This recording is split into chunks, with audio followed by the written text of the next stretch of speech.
नमस्कार मित्रों, मैं दीपक कौशिक मेरे YouTube channel RPSC online classes में आप लोगों का स्वागत करता हूं। आज मैं आप लोगों के सामने रीट लेवल सेकंड एसएसटी का जो एग्ज़ाम 2012 में हुआ था उसका पेपर लेके आया हूं, जो कि माध्यमिक शिक्षा बोर्ड के द्वारा सन 2012 में कंडक्ट करवाया गया था। इसके कुछ क्वेश्चंस हैं जो कि काफ़ी महत्वपूर्ण हैं। आप लोग सारे के सारे इसको गौर से सुनिएगा और देखिएगा। एक खास बात, मेरे इस चैनल को लाइक एंड सब्सक्राइब करना ना भूलें। यदि आप लाइक करेंगे तो मेरे आने वाले जो वीडियो हैं वो आप लोगों के पास डायरेक्ट पहुंच जाएंगे, जिससे आप लोग मेरे इस वीडियो को देख सकेंगे। नमस्कार दोस्तों, चलो अपन चालू करते हैं। पहला ही प्रश्न आप लोगों की स्क्रीन के ऊपर दिया हुआ है कि कर्मचारी वेतन भोगी हैं जबकि किसान राजा की भूमि जोतते हैं। कर्मचारी, ध्यान से सुनिएगा दोस्तों, कर्मचारी वेतन भोगी हैं जबकि किसान राजा की भूमि जोतते हैं। चीनी यात्री का यह कथन किस शासक के संदर्भ में कहा गया? सीधा सा प्रश्न है और काफी साइकोलॉजिकल प्रश्न है। यदि किसी चीनी यात्री का नाम आ जाता कि यह कथन किस चीनी यात्री ने कहा, तो आप लोग अंदाजन से भी प्रश्न का आंसर दे सकते थे कि हर्षवर्धन है, चंद्रगुप्त है, या समुद्रगुप्त है, या समुद्रगुप्त द्वितीय है। लेकिन माध्यमिक शिक्षा बोर्ड ने इस सरल प्रश्न को थोड़ा जटिल बनाने का प्रयास किया है और काफी अच्छी तरीके से इस प्रश्न को प्रस्तुत किया था सन 2012 के अंदर। आप लोग इसको दोबारा से सुनिए।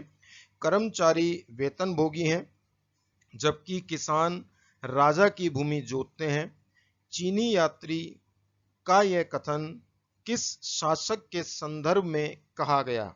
बहुत सिंपल सा प्रश्न है। ए ऑब्जेक्टिव है आप लोगों का हर्षवर्धन के लिए, बी है चंद्रगुप्त प्रथम के लिए, सी है चंद्रगुप्त द्वितीय के लिए, और डी है समुद्रगुप्त प्रथम के लिए। बताइए दोस्तों, इसका क्या आंसर हो सकता है? सोचिए, अपना दिमाग लगाइए कि कर्मचारी वेतन भोगी है, अर्थात कर्मचारी है वो क्या करता है, वेतन लेता है, जबकि किसान जो है वह राजा की भूमि जोतते हैं। किसान तो क्या करते हैं कि राजा की भूमि जोता करते हैं, तथा कर्मचारी जो है वह वेतन लिया करते हैं। तो ये कौन चीनी यात्री जो भारत आया था, उस चीनी यात्री ने यह कथन किस शासक के संदर्भ में कहा था? क्या हर्षवर्धन के लिए कहा था, या चंद्रगुप्त प्रथम के लिए कहा था, या चंद्रगुप्त द्वितीय के लिए कहा था, या समुद्रगुप्त प्रथम के लिए कहा था? बताएं, इसका राइट आंसर क्या होगा मित्रों? यदि अपन इसके राइट आंसर को देखें तो इसका राइट आंसर है चंद्रगुप्त चंद्रगुप्त द्वितीय। चंद्रगुप्त द्वितीय के लिए यह कथन कहा गया था। इसका राइट आंसर कौन सा है मित्रों? चंद्रगुप्त द्वितीय के लिए यह कथन कहा गया है। तो सिंपल सी बात है, कर्मचारी वेतन भोगी हैं जबकि किसान राजा की भूमि जोतते हैं। चीनी यात्री का यह कथन किस शासक के संदर्भ में कहा गया? तो इसका सीधा आंसर है C is a right answer. Chandragupta द्वितीय के लिए यह कथन कहा गया था कि चंद्रगुप्त द्वितीय के शासनकाल में कर्मचारी जोते हुए वेतनभोगी हुआ करते थे तथा किसान जो है राजा की भूमि जोता करते थे। यह इस चीनी यात्री ने कहा था। नेक्स्ट अपन चलते हैं मित्रों अगले क्वेश्चन के ऊपर। इसकी जो डिटेल है वह बाद में समझाऊंगा मैं कि कौन सा चीनी यात्री आया था, हर्ष चंद्रगुप्त द्वितीय का कौन सा कार्यकाल था। ये सारी की सारी मैं जब डिटेल से आप लोगों को पढ़ाऊंगा तो उस समय मैं इतिहास के अंदर डिटेल से आप लोगों को जानकारी दूंगा। ठीक है दोस्तों, चलें अपन आगे। दूसरा क्वेश्चन आप लोगों की स्क्रीन के ऊपर हाजिर है। क्या दिया हुआ है? चोल शासक ने पल्लवों को हराकर किस चोल शासक ने पल्लवों को हराकर कांची पर अधिकार कर लिया? किस चोल शासक ने पल्लवों को हराकर कांची पर अधिकार कर लिया? क्या आंसर होगा इसका मित्रों? ए परांतक प्रथम, बी आदित्य प्रथम, सी विजयपाल, और डी राजेंद्र चोल प्रथम। क्या इसका राइट आंसर होगा मित्रों? बताएं, दिमाग लगाएं कि किस चोल शासक ने। यह प्रश्न भी माध्यमिक शिक्षा बोर्ड के द्वारा जो रीट लेवल सेकंड का एसएसटी का एग्जाम सन 2012 में कंडक्ट करवाया गया था उसका यह एक प्रश्न है। किस चोल शासक ने पल्लवों को हराकर कांची पर अधिकार कर लिया? परांतक प्रथम ने करा, या आदित्य प्रथम ने करा, विजयपाल ने करा, या राजेंद्र चोल द्वितीय ने करा? बताएं मित्रों। यदि अपन इसका राइट आंसर देखें तो इसका जो राइट आंसर है वह है आदित्य प्रथम, अर्थात आदित्य प्रथम ने पल्लवों को हराकर कांची पर अधिकार कर लिया था। यदि आप लोगों के एग्जाम में यदि ये प्रश्न रिपीट होकर आता है, क्योंकि सन 2012 है और अब 2020 चल रहा है, कुछ समय के पश्चात 2021 आ जाएगा। जैसा कि आप लोगों को पता है कि कोरोना जो महामारी फैली हुई है, तो इसके लिए आप लोग घर पे रहें, सुरक्षित रहें और हम लोग आप लोगों की सेवा में हाजिर हैं। आप लोगों को लगातार आप लोगों की जो पढ़ाई है उसका हनन ना हो, इसलिए लगातार आप लोगों के ऑनलाइन क्लासेस दी जा रही है, जिससे आप लोग अपने ज्ञान में अपडेट होते रहें, आप लोग पीछे ना हो पाएं, घर में रहें, सुरक्षित रहें। इसलिए आप लोग ऑनलाइन क्लासें में देखें। और एक ऑनलाइन क्लास लेने का एक फ़ायदा यह भी है कि आप जितनी बार चाहें उतनी बार इसका रिपीटेशन करके देख सकते हैं। एक बार यदि समझ में नहीं आया तो दोबारा उसको री करके देखो, 2 बार नहीं आया तो तीसरी बार देखो, तीसरी बार नहीं आया तो चौथी बार देखो। और जो मैं टेस्ट दे रहा हूँ, इस टेस्ट को आप लोग बार बार रिपीट कर करके देख सकते हो, क्योंकि ये रिकॉर्डिंग हो जाएगा और बार बार आप देख सकते हैं। देखें आप लोग, किस चोल शासक ने पल्लवों को हराकर कांची पर अधिकार कर लिया? तो इसका आंसर है दोस्तों, आदित्य प्रथम ऐसे चोल शासक हुए जिन्होंने पल्लवों को हराया और पल्लवों को हराकर कांची पर अपना आधिपत्य स्थापित कर लिया। नेक्स्ट क्वेश्चन आप लोगों की स्क्रीन के ऊपर, तीसरा क्वेश्चन आप लोगों की स्क्रीन पर आ चुका है मित्रों। तीसरा क्वेश्चन क्या कहता है? दक्षिण भारत के किस राजवंश ने राज्य को राष्ट्र, कोट्टम तथा ग्राम में विभाजित किया? अर्थात दक्षिण भारत का ऐसा कौन सा राजवंश था जिसने राज्य को तो कोट्टम, राज्य को राष्ट्र, कोट्टम तथा ग्राम में विभाजित किया? चोल, ए ऑप्शन है चोल, बी ऑप्शन है पल्लव, सी ऑप्शन है राष्ट्रकूट और डी ऑप्शन है चालुक्य प्रथम। बताएं मित्रों, इसका आंसर क्या होगा? दक्षिण भारत के, दोबारा बोल रहा हूं प्रश्न को ध्यान से सुनिएगा, दक्षिण भारत के किस राजवंश ने राज्य को राष्ट्र, कोट्टम तथा ग्राम में विभाजित किया? दक्षिण भारत के किस राजवंश ने राज्य को राष्ट्र, कोट्टम तथा ग्राम में विभाजित किया? ए ऑप्शन आप लोगों को स्क्रीन पर दिख रहा होगा चोल, बी ऑप्शन है पल्लव दिख रहा होगा, C option Rashtrakuta and D option Chalukya प्रथम। बताएं मित्रों, क्या इसका आंसर राइट होगा? यदि अपन इसका राइट आंसर देखें मित्रों, चलो मैं बता देता हूं, इसका राइट आंसर जो है वह पल्लव है। पल्लव राजवंश ने ही क्या किया था? पल्लव राजवंश ने ही राज्य को राष्ट्र, कोट्टम तथा ग्राम में विभाजित कर दिया था। राज्य को ही राष्ट्र, कोट्टम तथा ग्राम। यहाँ राज्य का सूचक स्टेट नहीं है, राज्य का सूचक यदि अपन देखें उस समय में तो देश कह सकते हैं। तो देश को क्या करा? राज्य में, जिलों में और ग्राम में विभाजित कर दिया। अर्थात राजवंश जो था, पल्लव राजवंश था, इन्होंने क्या करा? राज्य को राष्ट्र में तब्दील की, राष्ट्र में, कोट्टम में तथा ग्राम में विभाजित कर दिया था। क्लियर हो गई मित्रों बात? चलो आगे चलते हैं अपन चौथे प्रश्न के ऊपर। चौथा प्रश्न आप लोगों की स्क्रीन पर आ चुका है। चौथे प्रश्न क्या है? किस राजवंश के समय कन्हेरी विश्वविद्यालय प्रसिद्ध हुआ? किस राजवंश के समय कन्हेरी विश्वविद्यालय प्रसिद्ध, यहाँ कानेरी नहीं है, कन्हेरी है। किस राजवंश के समय में कन्हेरी विश्वविद्यालय प्रसिद्ध हुआ? बताएं मित्रों, ऐसा कौन सा राजवंश था? ये साउथ का है, दक्षिण भारत का कनेरी विश्वविद्यालय था। तो किस राजवंश के समय में कनेरी विश्वविद्यालय प्रसिद्ध हुआ? यह भी आप लोगों के REET second level SST exam 2012 माध्यमिक शिक्षा बोर्ड के द्वारा पूछा गया प्रश्न है मित्रों। किस राजवंश के समय कनेरी विश्वविद्यालय प्रसिद्ध हुआ? ए ऑप्शन है राष्ट्रकूट, बी ऑप्शन है चोल, सी ऑप्शन है चालुक्य और डी ऑप्शन है पल्लव प्रथम। बताइए मित्रों, क्या इसका राइट आंसर होगा? किस कमेंट जरूर करिएगा, कमेंट करना मत भूलिएगा। इसके साथ ही मेरे इस चैनल को सब्सक्राइब और लाइक करना भी मत भूलिएगा। सब्सक्राइब करेंगे तो मेरे आने वाली जो वीडियोस हैं वो आप लोगों को सीधे डायरेक्ट मिल जाएंगी, आप लोगों को सर्च करने की आवश्यकता नहीं पड़ेगी। किस राजवंश के समय कनेरी विश्वविद्यालय प्रसिद्ध हुआ? राष्ट्रकूट राजवंश, चोल राजवंश, चालुक्य राजवंश या पल्लव प्रथम? बताएं मित्रों, इसका क्या राइट आंसर होगा? फोर्थ नंबर का क्वेश्चन आप लोगों की स्क्रीन के ऊपर है। यदि अपन इसके राइट आंसर को देखते हैं मित्रों, तो इसका राइट आंसर क्या है? राष्ट्रकूट। इसका राइट आंसर कौन सा है? Rashtrakuta is a right answer, अर्थात A is a right option. Clear हो गई बात? किस राजवंश के समय कनेरी विश्वविद्यालय प्रसिद्ध हुआ? तो राष्ट्रकूट राजवंश के समय कनेरी विश्वविद्यालय प्रसिद्ध हुआ। यह माध्यमिक शिक्षा board REET SST second level exam 2012 में पूछा गया प्रश्न है मित्रों। चलो अपन अब आगे चलते हैं। नेक्स्ट पांचवा क्वेश्चन आप लोगों के स्क्रीन पर आ चुका है। पांचवा क्वेश्चन क्या कह रहा है?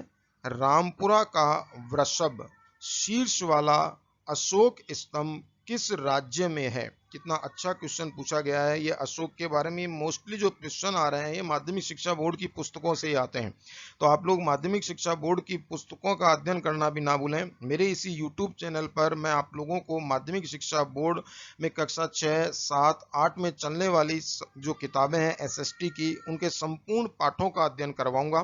तो आप लोग मेरे यूट्यूब चैनल से जुड़े रहें, जिससे मैं आप लोगों को माध्यमिक शिक्षा बोर्ड 6, 7, 8 की पुस्तकों का गहराईता से अध्ययन करवा सकूं और आप लोगों के ज्ञान में वृद्धि हो सके। मित्रों देखो, रामपुरा का वृषभ शीर्ष वाला अशोक स्तंभ किस राज्य में है? ए ऑप्शन आप लोगों को दिया हुआ है मित्रों बिहार, बी ऑप्शन दिया हुआ है बंगाल, सी ऑप्शन दिया हुआ है आप लोगों को असम और डी ऑप्शन आप लोगों को दिया हुआ है उत्तर प्रदेश। दोबारा से प्रश्न को पढ़ रहा हूं, ध्यान से सुनिएगा और आंसर दीजिएगा। रामपुरा का वृषभ शीर्ष वाला अशोक स्तंभ किस राज्य में है? ये पूछना चाह रहा है कि वृषभ शीर्ष वाला, वृषभ का मतलब होता है बैल, अर्थात वृषभ शीर्ष वाला जो सांड बोल दो इसको अपन, वृषभ का मतलब सांड या बैल की आकृति, मतलब वृषभ शीर्ष वाला अशोक स्तंभ किस राज्य में है? अर्थात कोई अशोक का स्तंभ होगा जिसकी जो उसका शीर्ष है अर्थात उसका सिर है वह वृषभ अर्थात सांड की आकृति का बना हुआ है। तो आप लोगों को ऐसे शीर्ष वाले अशोक स्तंभ का पता लगाना है कि कौन से राज्य में स्थित है। बिहार में स्थित है, बंगाल में स्थित है, असम में स्थित है या उत्तर प्रदेश में स्थित है। यदि अपन इसका सही आंसर देखें मित्रों, अगर राइट आंसर देखें तो इसका राइट आंसर होता है ए अर्थात बिहार। ये बिहार के अंदर स्थित है। रामपुरा का वृषभ शीर्ष वाला अर्थात रामपुरा कहां पर स्थित बताया गया है यहाँ पे? बिहार में। रामपुरा का वृषभ शीर्ष वाला अशोक स्तंभ किस राज्य में है? बिहार के अंदर है, जो कि बिहार के रामपुरा में स्थित बताया गया है। नेक्स्ट प्रश्न चलें अपन मित्रों आगे। नेक्स्ट प्रश्न आप लोगों की स्क्रीन के ऊपर आ चुका है। 6 नंबर का प्रश्न है, देखने का प्रयास करें। भारतीय संविधान को अंगीकृत किया गया। भारतीय संविधान को अंगीकृत किया गया अर्थात भारत का जो संविधान है उसको अंगीकृत किस आधार पर किया गया, अर्थात उसको लागू करें या रजिस्टर्ड करें, किस आधार पर रजिस्टर्ड किया गया, अंगीकृत किस आधार पर किया गया?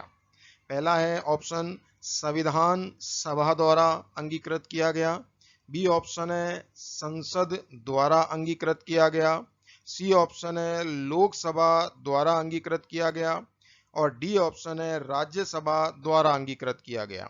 बताएं मित्रों क्या इसका राइट आंसर होगा? भारतीय संविधान को अंगीकृत किया गया। यह भी माध्यमिक शिक्षा बोर्ड के द्वारा पूछा गया प्रश्न है। एग्जाम 2012 में रीट एसएसटी सेकंड लेवल में यह प्रश्न पूछा गया था कि भारतीय संविधान को अंगीकृत किया गया। कितने स्टैंडर्ड के प्रश्न है मित्रों ये, और ये मोस्टली माध्यमिक शिक्षा बोर्ड की पुस्तकों में आप लोगों को मिल जाते हैं। मैं माध्यमिक शिक्षा बोर्ड की पुस्तकों का भी अध्ययन आप लोगों को गहराईता से करवाऊंगा। देखें आप लोग, ए ऑप्शन दिया हुआ है संविधान सभा द्वारा, बी ऑप्शन दिया हुआ है संसद द्वारा, सी ऑप्शन दिया हुआ है लोकसभा द्वारा और डी ऑप्शन दिया हुआ है राज्यसभा द्वारा। तो इसका क्या आंसर होगा? भारतीय संविधान को जो अंगीकृत किया वह किसके द्वारा किया गया?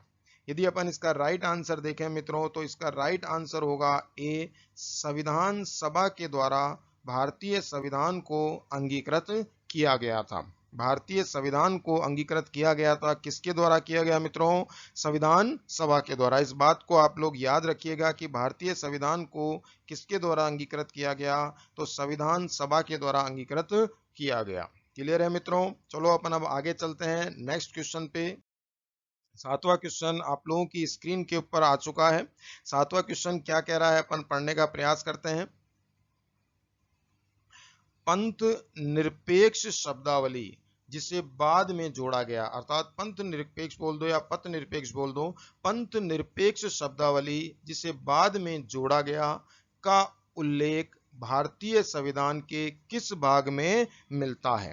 पंथ निरपेक्ष जो शब्दावली है, यहाँ पर ये क्या कहना चाह रहा है कि जो पंथ निरपेक्ष शब्दावली है जिसे बाद में जोड़ा गया था का उल्लेख भारतीय संविधान के किस भाग में मिलता है। ए ऑप्शन क्या दिया हुआ है, मौलिक अधिकार में मिलता है। बी ऑप्शन दिया हुआ है नीति निदेशक तत्वों में मिलता है।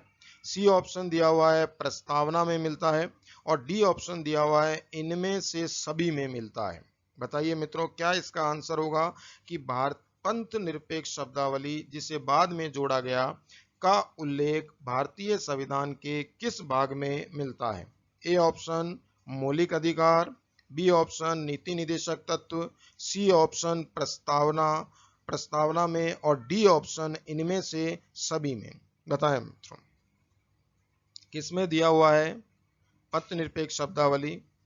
यदि अपन इसका राइट आंसर देखें तो इसका राइट आंसर क्या होगा मित्रों, इसका राइट आंसर है प्रस्तावना। सी इज ए राइट आंसर कि भारतीय संविधान की प्रस्तावना में पंथ निरपेक्ष शब्द जोड़ा गया है। भारतीय संविधान की प्रस्तावना में पंथ निरपेक्ष जो शब्दावली या पंथ निरपेक्ष जो शब्द है वह जोड़ा गया है। क्लियर हो गई बात। तो यही प्रश्न पूछ रहा है कि निम्न में से भारतीय संविधान के किस भाग में मिलता है। तो आप लोगों को परीक्षा के अंदर जब प्रश्न आता है तो प्रश्न की प्रकृति के आधार पर ही आंसर देना है कि प्रश्न क्या पूछ रहा है, और उसी के आधार पर आप लोग मित्रों आंसर देने का प्रयास कीजिएगा। कारण क्या होता है कि कई बार हम प्रश्न पढ़ते हैं, प्रश्न को अधूरा पढ़ लेते हैं और उसका आंसर दे देते हैं, और इससे क्या होता है हमें नुकसान हो जाता है, अनावश्यक रूप से हमारे को नुकसान का भागीदारी बनते हैं और हम प्लक हो जाते हैं। तो इसलिए हमारे को प्रश्न काफी अच्छी तरीके से पढ़ना है शांति से, जिससे हमें पता चल सके कि प्रश्न पूछ क्या रहा है। क्लियर हो गई बात। नेक्स्ट प्रश्न में चलते हैं अपन। आठवां प्रश्न आप लोगों की स्क्रीन पे आ चुका है मित्रों। आठवां प्रश्न क्या कहता है, निम्न में से कौन सा मौलिक अधिकार नहीं है। कितना अच्छा प्रश्न 2012 में पूछा गया है। निम्न में से कौन सा मौलिक अधिकार नहीं है। पहला ऑप्शन दिया हुआ है समानता का अधिकार, दूसरा अधिकार दिया हुआ है स्वतंत्रता का अधिकार, तीसरा अधिकार दिया हुआ है मतदान का अधिकार, और चौथा दिया हुआ है संवैधानिक उपचारों का अधिकार। बताएं मित्रों इसका राइट आंसर क्या होगा। यह भी माध्यमिक शिक्षा बोर्ड में पूछा गया प्रश्न है, एसएसटी रीट लेवल सेकंड में। बहुत शानदार प्रश्न है ये। निम्न में से कौन सा मौलिक अधिकार नहीं है, अर्थात मौलिक अधिकार नहीं। आप लोगों को ज्ञान होना चाहिए कि मौलिक अधिकार क्या है और मौलिक अधिकारों में कितने अधिकार शामिल किए गए हैं और कितने अधिकार मौलिक अधिकारों में जोड़े गए हैं। यह सारा ज्ञान आप लोगों को होना चाहिए, तभी जाके आप इस प्रश्न का उत्तर दे सकते हैं, अन्यथा इस प्रश्न का उत्तर आप लोग नहीं दे सकते हैं। देखो कितनी गहराईता का प्रश्न है कि निम्न में से कौन सा मौलिक अधिकार नहीं है। स्वतंत्रता का अधिकार, समानता का अधिकार, मतदान का अधिकार या संवैधानिक उपचारों का अधिकार। इन चारों में से एक आंसर राइट है। आप लोगों को इसका आंसर देने का प्रयास करना है। बताइए मित्रों क्या इसका आंसर सही होगा। यदि अपन इसके आंसर को देखते हैं तो इसका आंसर क्या होगा कि भारत का जो संविधान है उसमें जो निम्न में से कौन सा मौलिक अधिकार नहीं है। मौलिक अधिकार जो भारत के संविधान में दिए हुए हैं उन मौलिक अधिकारों में से कौन सा मौलिक अधिकार इनमें से नहीं है। यदि अपन देखें मित्रों तो मतदान का जो अधिकार है वह मौलिक अधिकार की श्रेणी में नहीं आता है। तो इसका आंसर क्या होगा मित्रों, सी आंसर इसका राइट आंसर होगा कि मतदान का अधिकार मौलिक अधिकार की श्रेणी में नहीं आता है मित्रों। क्लियर हो गई बात। अब यदि अपन आगे चलें, नाइन्थ क्वेश्चन आप लोगों की स्क्रीन पे आ रहा है। ये नाइन्थ क्वेश्चन आप लोगों की स्क्रीन पे आ चुका है मित्रों। ये 9वां क्वेश्चन क्या कह रहा है, सुनने का प्रयास करें। बालकों के अधिकार बिल, अर्थात बालकों का जो अधिकार बिल है 1992 का कौन सा अनुच्छेद ये कहता है कि मुझे मेरे अधिकारों को जानने का अधिकार है। कितना अच्छा क्वेश्चन है, कितनी गहराईता से लाइन पूछी गई है, अर्थात अनुच्छेद के अंदर से लाइन पूछी है। इसके साथ साथ बिल भी बताया गया है कि 1992 में पारित हुआ कि बालकों के अधिकार बिल 1992 का कौन सा अनुच्छेद यह कहता है कि मुझे मेरे अधिकारों को जानने का अधिकार है। मुझे मेरे अधिकारों को जानने का अधिकार है, यह कौन सा बिल कहता है? इस बात को आप लोग ध्यान से सुनिए और आंसर देने का प्रयास कीजिए। ए ऑप्शन दिया हुआ है अनुच्छेद 42। क्या अनुच्छेद 42 कहता है कि मुझे मेरे अधिकारों को जानने का अधिकार है? नेक्स्ट बी ऑप्शन है अनुच्छेद 12 और 13। क्या अनुच्छेद 12 और 13 ये कहते हैं कि मुझे मेरे अधिकारों को जानने का अधिकार है? बताइए। बालकों के अधिकार बिल 1992 के आधार पर आप लोग दिमाग लगाइए, सोचिए और कमेंट कीजिए। अनुच्छेद 23, 28 और 29, अनुच्छेद 23, 28 एंड 29, ये क्या तीनों कहते हैं कि मुझे मेरे अधिकारों को जानने का अधिकार है? या अनुच्छेद 36, अनुच्छेद 36 ये कहता है कि मुझे मेरे अधिकारों को जानने का अधिकार है? बताइए मित्रों कि बालकों के अधिकार बिल 1992 का कौन सा अनुच्छेद ये कहता है कि मुझे मेरे अधिकारों को जानने का अधिकार है? बहुत सिंपल सा जवाब है मित्रों इसका आंसर कौन सा है? अनुच्छेद 42 इसका राइट आंसर है, अर्थात A is a right answer. अनुच्छेद 42 यह कहता है कि मुझे मेरे अधिकारों को जानने का अधिकार है। यदि आप लोगों के आने वाली आगामी परीक्षाओं में यह प्रश्न आता है तो आपको किस पर क्लिक करना है मित्रों? अनुच्छेद 42 पर। ए पे क्लिक नहीं करना है कि आप कह दो कि गुरुजी ने ए बताया था तो ए पे क्लिक करें, नहीं, ए पे क्लिक नहीं करना है।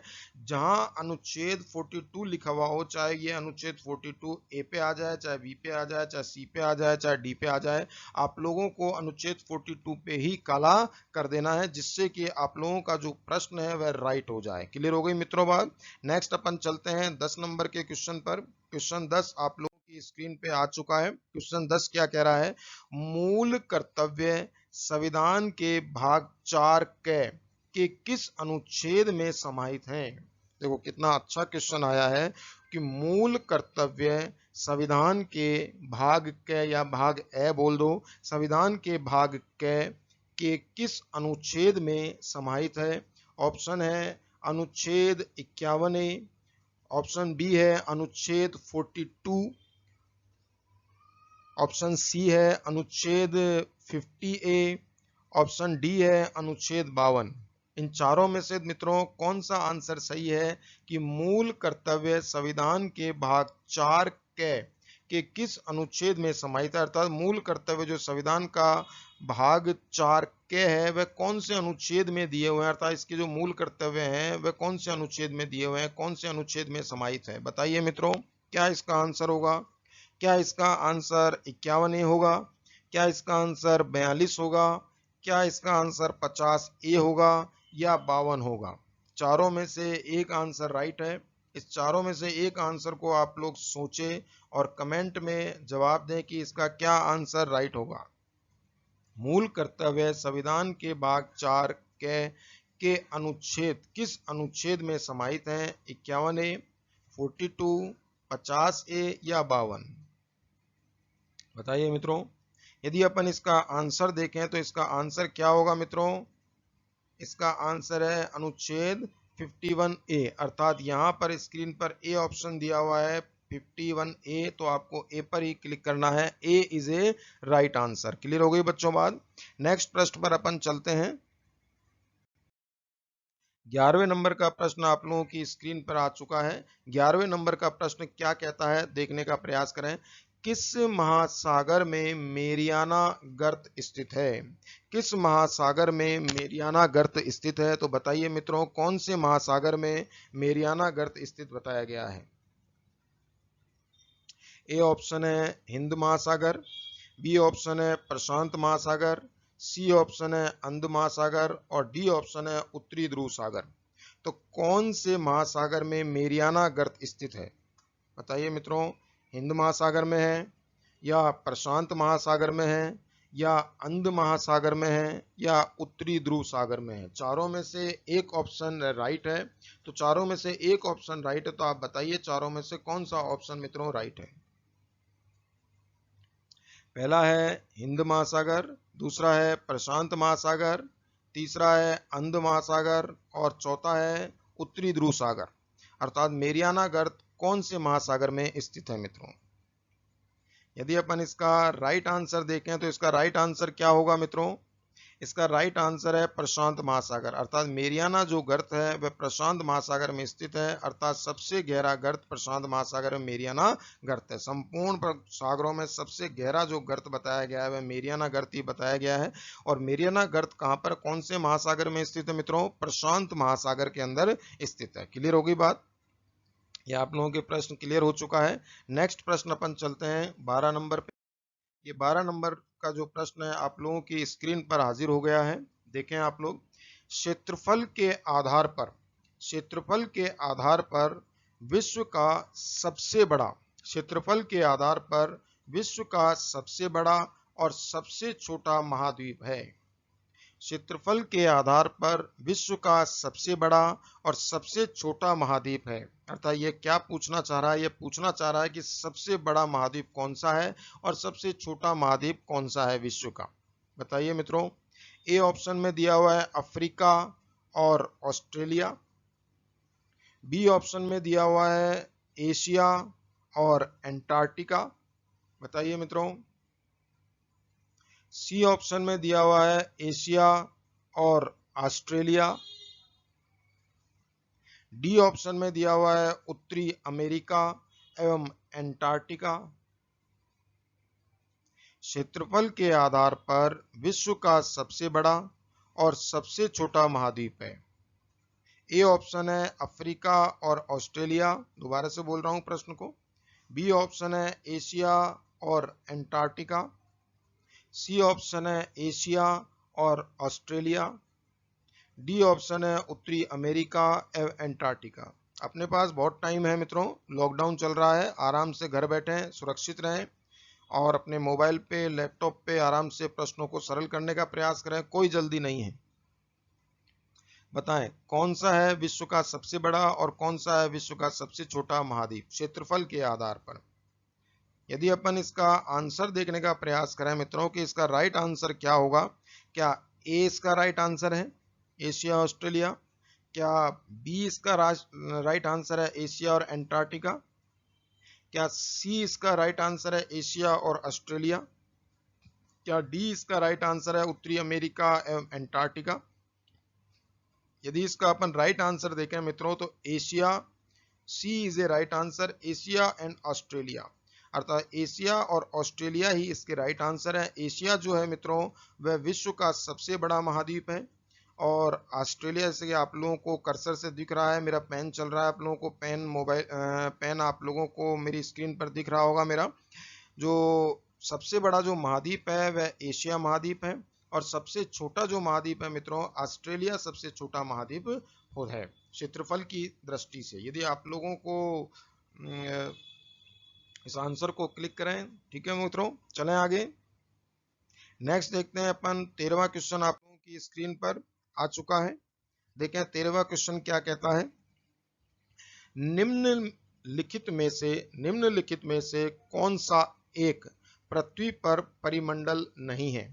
निम्नलिखित में से कौन सा एक पृथ्वी पर परिमंडल नहीं है। यह आप लोगों को पढ़ा चुका हूं, मेरे एक वीडियो में देख लें आप लोग। मेरे वीडियो में कक्षा 7 का चैप्टर फर्स्ट जो रीट लेवल सेकंड एसएसटी में चलते हैं, माध्यमिक शिक्षा बोर्ड के क्लासों के अंदर कक्षा 7 की जो पुस्तकें हैं उस पुस्तकों का मैं काफ़ी डिटेल से अध्ययन करवा रहा हूं दोस्तों। इसमें पहला चैप्टर का मैं अध्ययन मेरे यूट्यूब पे करवा चुका हूं और उसके पहले ही चैप्टर से ये प्रश्न आया हुआ है। देखो आप लोग, सीधी लाइन उतरी हुई है, बाकायदा मैंने डायग्राम से आप लोगों को उसके अंदर समझाने का प्रयास किया है, तो आप लोग मेरे उस वीडियो को भी देखना ना भूलें। इसके साथ साथ मैं कक्षा 7, 8 की सारी पुस्तकों, कक्षा 6, 7 और 8 की जितनी भी एसएसटी के अंदर पुस्तकें चलती हैं उनके प्रत्येक चैप्टर का डिटेल से अध्ययन करवाऊंगा, तो इसलिए लगातार मुझसे जुड़े रहें। देखें निम्नलिखित में से कौन सा एक पृथ्वी का परिमंडल नहीं है। वायुमंडल, जैवमंडल, स्थलमंडल और ओजोन मंडल, इनमें से कौन सा ऑप्शन गलत है, ये आप लोग यहाँ पर पूछ रहा है आप लोगों से ये प्रश्न। पहला ऑप्शन दिया हुआ है वायुमंडल, दूसरा ऑप्शन दिया हुआ है ओजोन मंडल, तीसरा ऑप्शन दिया हुआ है जैवमंडल और चौथा ऑप्शन दिया हुआ है मित्रों स्थलमंडल। इनमें से कौन सा राइट आंसर है इस प्रश्न के हिसाब से। यह प्रश्न नहीं पूछ रहा है। आप लोग याद रखिएगा कि एग्जाम में अधिकांश बच्चों के साथ इस प्रकार की घटना घटित हो जाती है कि वे प्रश्न को तो पूरा पढ़ लेते हैं लेकिन नहीं पढ़ना भूल जाते हैं। क्या पढ़ना भूल जाते हैं मित्रों? नहीं पढ़ना भूल जाते हैं। इसलिए नहीं को बहुत ध्यान से पढ़िएगा। इसलिए मैं बार बार कह रहा हूं कि आप लोग जब परीक्षा के अंदर पेपर सॉल्व करें तो सबसे पहले प्रश्न को बहुत शांति से पढ़ें कि प्रश्न क्या पूछ रहा है, क्या पूछने का प्रयास कर रहा है, और उसी के आधार पर प्रश्न जो आंसर की डिमांड आपसे कर रहा है कि यह आंसर राइट है और यह आंसर आप चारों ऑब्जेक्टिव में से एक पर क्लिक कीजिए, तो उसी के आधार पर आप क्लिक करने का प्रयास करें। देखें मित्रों कि कौन सा परिमंडल नहीं है, वायुमंडल नहीं है क्या, या ओजोन मंडल, या जैव मंडल, या स्तन मंडल, या स्थल मंडल, बताइए मित्रों।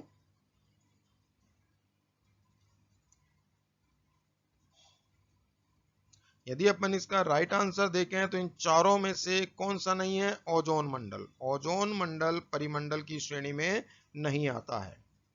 ये आप लोगों का राइट आंसर है। आप लोगों को मैं कक्षा 7 के चैप्टर फर्स्ट में पढ़ा चुका हूं। वायुमंडल, जैव मंडल और स्थल मंडल, इसके साथ साथ एक जल मंडल भी होता है। तो जल मंडल, स्थल मंडल और वायुमंडल जब तीनों मिल जाते हैं तो किसका निर्माण होता है? जैव मंडल का निर्माण हो जाता है। ये मैं आप लोगों को बाकायदा डिटेल से डायग्राम से मैंने आप लोगों को पढ़ाया है। चैप्टर 7 है, सॉरी कक्षा 7 का चैप्टर फर्स्ट है। आप लोग मेरे यूट्यूब चैनल पे सर्च करके उसको देख सकते हैं। क्लियर है मित्रों? चलो अपन आगे चलते हैं नेक्स्ट प्रश्न के ऊपर। 14 नंबर का प्रश्न आप लोगों के स्क्रीन पर आ चुका है। 14 नंबर क्या कह रहा है? संगमरमर का उदाहरण है। संगमरमर जो है का उदाहरण है, अर्थात जो संगमरमर आता है, जो आप लोग मार्बल जिसे कहते हैं, जिसे हम आए दिन हमारे मकानों में, मंदिरों में, मस्जिदों में, दरगाहों में, गुरुद्वारों में लगाते हैं, हमारी किचन में भी लगा मिलता है संगमरमर। ये कौन सी चट्टान का उदाहरण है? यहाँ पर यह प्रश्न पूछ रहा है और आपको इसी का आंसर देना है। पहला है कायांतरित चट्टान का, दूसरा है ऑप्शन अवसादी चट्टान का, तीसरा है आग्नेय चट्टान का, और सॉरी यहाँ पे, और चौथा है प्लूटोनिक चट्टान का। बताइए मित्रों कौन सा इसका आंसर राइट है? बताने का प्रयास कीजिए। अमुक में से कौन सा इसका आंसर राइट है कि संगमरमर का उदाहरण है? ए ऑप्शन दिया हुआ है कायांतरित चट्टान का, बी ऑप्शन दिया हुआ है अवसादी चट्टान का, सी ऑप्शन दिया हुआ है आग्नेय चट्टान का, और डी ऑप्शन दिया हुआ है प्लूटोनिक चट्टान का। आप लोग आंसर सोचिए जब तक मैं पानी पी लेता हूं मित्रों।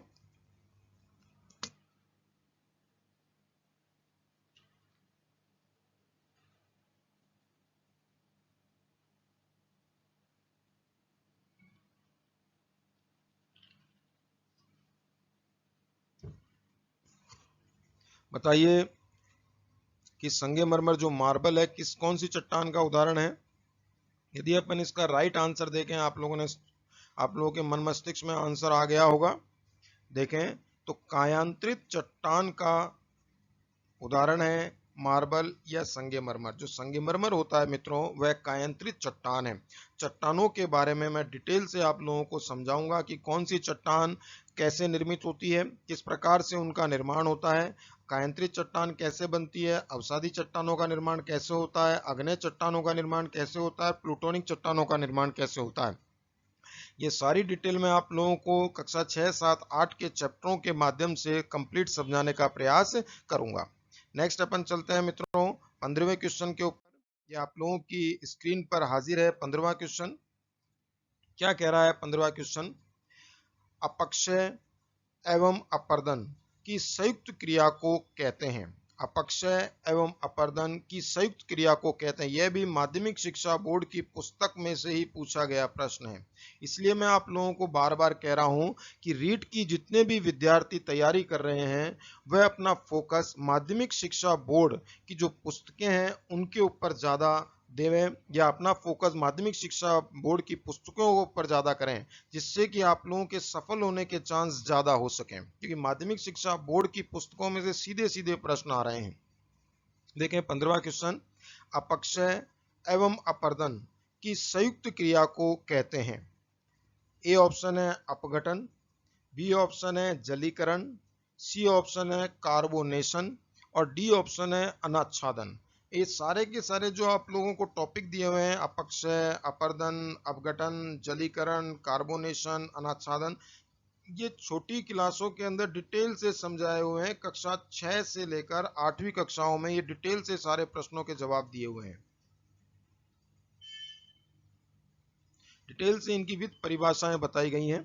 तो मैं आप लोगों को जब मैं पढ़ाऊंगा इसके बारे में तो आप लोगों को कंप्लीट बताऊंगा कि अपक्षय क्या होता है, अपरदन क्या होता है, अपघटन क्या होता है, जलीकरण क्या होता है, कार्बोनेशन क्या होता है, अनाच्छादन क्या होता है। बताइए मित्रों, इसका क्या आंसर राइट होगा कि अपक्षय और अपरदन की संयुक्त क्रिया को कहते हैं। दिमाग लगाइए, दिमाग लगाओगे तभी तो दिमाग दौड़ेगा, दिमाग लगाओगे ही नहीं तो दिमाग सुस्त हो जाएगा, बूढ़ा हो जाएगा दिमाग। और एक बार दिमाग बूढ़ा हो गया तो काम करना बंद हो जाएगा, और काम करना बंद हो गया तो फिर एग्जाम पास करना बहुत मुश्किल हो जाएगा। इसलिए दिमाग को घोड़े की तरह चकड़क चकड़क दौड़ाते रहो। घोड़े की तरह दिमाग दौड़ेगा तो दिमाग तेज होएगा। बताइए 15वें क्वेश्चन का आंसर क्या होगा मित्रों? अनाच्छादन। D is a right answer. अपक्षय एवं अपरदन की संयुक्त क्रिया को अनाच्छादन कहते हैं। अब अनाच्छादन क्या है, जलीकरण क्या है, कार्बोनेशन क्या है, अपघटन क्या है, अपक्षय क्या है और अपरदन क्या है, ये आप लोगों को मैं डिटेल से जब चैप्टर पढ़ाऊंगा उसके अंदर समझाने का प्रयास करूंगा। नेक्स्ट चले अपन। नेक्स्ट क्वेश्चन है आप लोगों की स्क्रीन पर 16वां क्वेश्चन आ चुका है। बताएं कौन सा, यहां पर क्या पूछ रहा है, कौन सा भूभाग विश्व की छत के नाम से जाना जाता है। अर्थात विश्व की छत, जैसे अपन कोई मकान के अंदर रहते हैं तो हमारे मकान की छत होती है जिसके अंदर रहकर हम अपना जीवन सुरक्षित रूप से व्यतीत करते हैं। उसी प्रकार से विश्व की छत के रूप में कौन सा स्थान जाना जाता है या कौन सा भूभाग जाना जाता है या भू आकार जाना जाता है। कौन सा भू आकार विश्व की छत के नाम से जाना जाता है। ए ऑप्शन दिया हुआ है मित्रों महा हिमालय, बी ऑप्शन दिया हुआ है पामीर का पठार, सी ऑप्शन दिया हुआ है तिब्बत का पठार, डी ऑप्शन दिया हुआ है दक्षिण का पठार। बताइए मित्रों कौन सा भू आकार विश्व की छत के नाम से जाना जाता है। ए ऑप्शन दिया हुआ है महा हिमालय, बी ऑप्शन दिया हुआ है पामीर का पठार, सी ऑप्शन दिया हुआ है तिब्बत का पठार, डी ऑप्शन दिया हुआ है दक्षिण का पठार। कौन सा इसका राइट आंसर होगा मित्रों? यदि अपन राइट आंसर देखें तो क्या इसका राइट आंसर होगा 16वें नंबर प्रश्न का?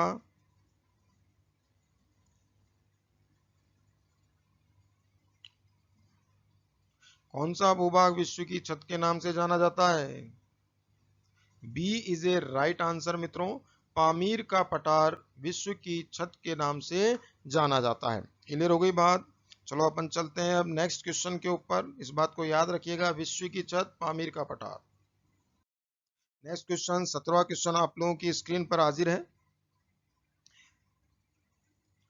भारत के किस राज्य में ग्रीष्म ऋतु में सामान्यतया काल वैशाखी हवाएं चलती हैं?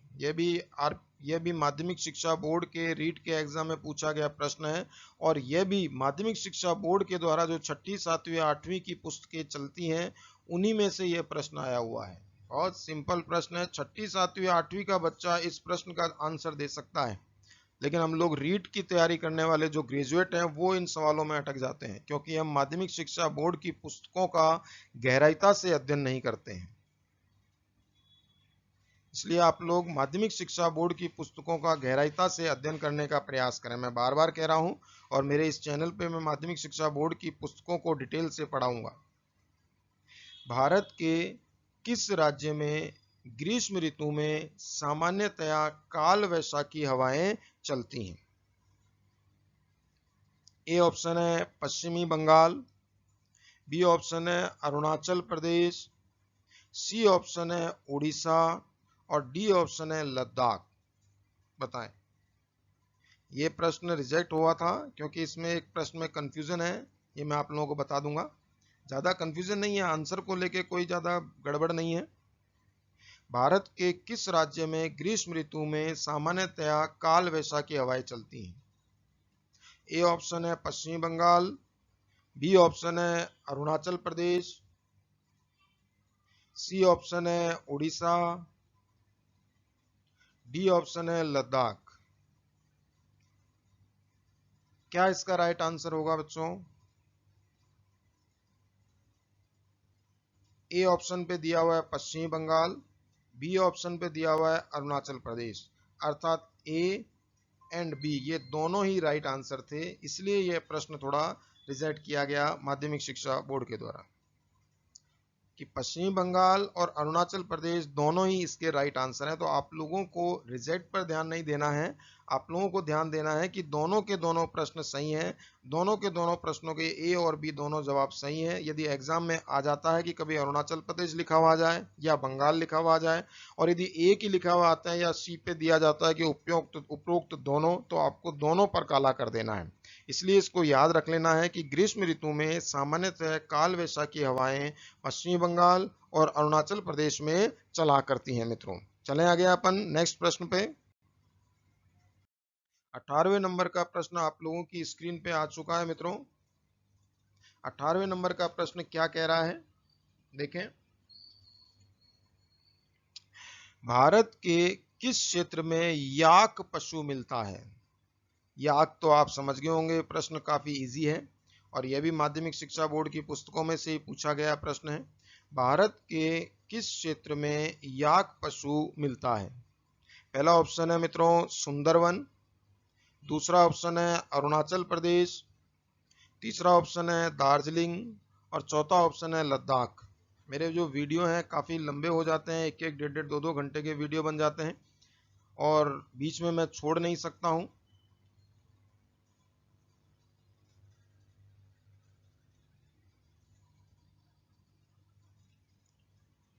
इसलिए काफ़ी लंबे वीडियो बन जाते हैं। तो वीडियो को पूरा देखें, काट काट के वीडियो नहीं देखें जिससे आप लोगों को नुकसान होता है। आप पूरे वीडियो को देखें ताकि एक एक प्रश्न का जवाब आप लोगों के मन मस्तिष्क में आ सके, ताकि मैं बहुत धीरे धीरे प्रश्नों को सरल करने का प्रयास कर रहा हूं, एकदम से जल्दी जल्दी आंसर नहीं दे रहा हूं। जल्दी जल्दी आंसर दूंगा तो आप लोग खुद सोचने समझने की क्षमता ही नहीं रखोगे। भारत के किस क्षेत्र में याक पशु मिलता है? याक आपने देखा होगा, काफी भारी भरकम सा होता है याक। आपने डिस्कवरी चैनल पर, नेशनल ज्योग्राफी चैनल पर भी याक देखे होंगे। Sundarban, B option Arunachal Pradesh, C option Darjeeling और डी ऑप्शन लद्दाख। यदि अपन इसका राइट आंसर देखें मित्रों तो राइट आंसर इसका है Ladakh. Ladakh is a right answer. तो भारत के जो लद्दाख क्षेत्र है, लद्दाख के अंदर ही कौन सा पशु पाया जाता है? याक पाया जाता है। वहां की जो जनजातियां हैं वह याक पशु का पालन करती हैं और उसी से ही अपने जीवन का संचालन भी वह करती हैं। नेक्स्ट यदि अपन चलते हैं 19वें प्रश्न के ऊपर। 19वां प्रश्न आप लोगों की स्क्रीन पर आ चुका है। मित्रों क्या दिया हुआ है? निम्नलिखित में से किस एक स्थान पर एंटीबायोटिक दवाइयों की उत्पादन की इकाई है? निम्नलिखित में से किस एक स्थान पर एंटीबायोटिक दवाइयों की उत्पादन की इकाई है? अर्थात उत्पादन की फैक्ट्री कहां पर है? अमुक में से एंटीबायोटिक की, सिर्फ एंटीबायोटिक दवाई, वैसे दवाइयां नहीं, antibiotic. Rishikesh A option, B option Dehradun, C option Shimla, D option Chandigarh. कहां पर एंटीबायोटिक दवाइयां बनाई जाती हैं? अमुक 4 ऑप्शनों में से बताइए मित्रों। ए ऑप्शन दिया हुआ है आप लोगों को ऋषिकेश, बी ऑप्शन दिया हुआ है देहरादून, सी ऑप्शन दिया हुआ है शिमला और डी ऑप्शन दिया हुआ है चंडीगढ़। ऐसा कौन सी जगह है इन चारों में से जहां पर एंटीबायोटिक दवाइयों के उत्पादन की इकाई है, अर्थात वहां फैक्ट्री है एंटीबायोटिक दवाइयों की? क्या राइट आंसर होगा मित्रों इसका? यदि अपन राइट आंसर देखें तो ऋषिकेश। काफी अच्छा प्लेस है, घूमने जाइएगा ऋषिकेश में, काफी धार्मिक प्लेस भी है। भारत की संस्कृति आपको वहां पर देखने को मिलेगी ऋषिकेश में। तो ऋषिकेश एंटीबायोटिक दवाइयों के उत्पादन की एक इकाई वहां पर स्थित है और यही इस प्रश्न का आंसर है मित्रों। चलें आगे। नेक्स्ट 20वां प्रश्न आप लोगों के स्क्रीन पर आ चुका है। 20वां प्रश्न क्या कह रहा है? भारत में उपभोक्ता संरक्षण अधिनियम किस वर्ष में लागू किया गया? लागू करना बोल रहा है, अधिनियमित करना लागू करने में अंतर है। किस संसद में कब लाया गया और कब लागू किया गया, इसमें अंतर होता है मित्रों, बताएं। भारत में उपभोक्ता संरक्षण अधिनियम किस वर्ष, भारत में उपभोक्ता संरक्षण अधिनियम किस वर्ष में लागू किया गया, बताएं। ए ऑप्शन दिया हुआ है 1982, बी ऑप्शन दिया हुआ है 1986, सी ऑप्शन दिया हुआ है 1988, डी ऑप्शन दिया हुआ है 1991। इन चारों में से एक आंसर राइट है। भारत में उपभोक्ता संरक्षण अधिनियम कब लागू किया गया? इनमें से चारों में से एक आंसर मित्रों राइट है। 1982, 1986, 1988 और 1991। ये सारे के सारे माध्यमिक शिक्षा बोर्ड की पुस्तकों से आए हुए प्रश्न हैं, कोई ज्यादा टिपिकल प्रश्न नहीं है। हम लोग उचित पुस्तकें नहीं पढ़ते, इसलिए इन प्रश्नों का जवाब देने में हमें परेशानी का सामना करना पड़ता है। मैं आप लोगों को माध्यमिक शिक्षा बोर्ड की जो पुस्तकें हैं रीट के सिलेबस के आधार पर उनको डिटेल से पढ़ाऊंगा। उपभोक्ता संरक्षण अधिनियम, B is a right answer मित्रों। 1986, 1986 में उपभोक्ता संरक्षण अधिनियम लागू किया गया था। इस बात को आप लोग याद रखिएगा कि 1986 के अंदर उपभोक्ता संरक्षण अधिनियम लागू कर दिया गया था। अब यदि अपन चले नेक्स्ट क्वेश्चन पर, 21वां क्वेश्चन आप लोगों की स्क्रीन पर आ चुका है, देखें आप लोग। विरासत संरक्षण हेतु स्मारक, पुराशेष स्थान एवं प्राचीन वस्तु अधिनियम राजस्थान में कब लागू किया गया? देखो दोबारा से पढ़ रहा हूं।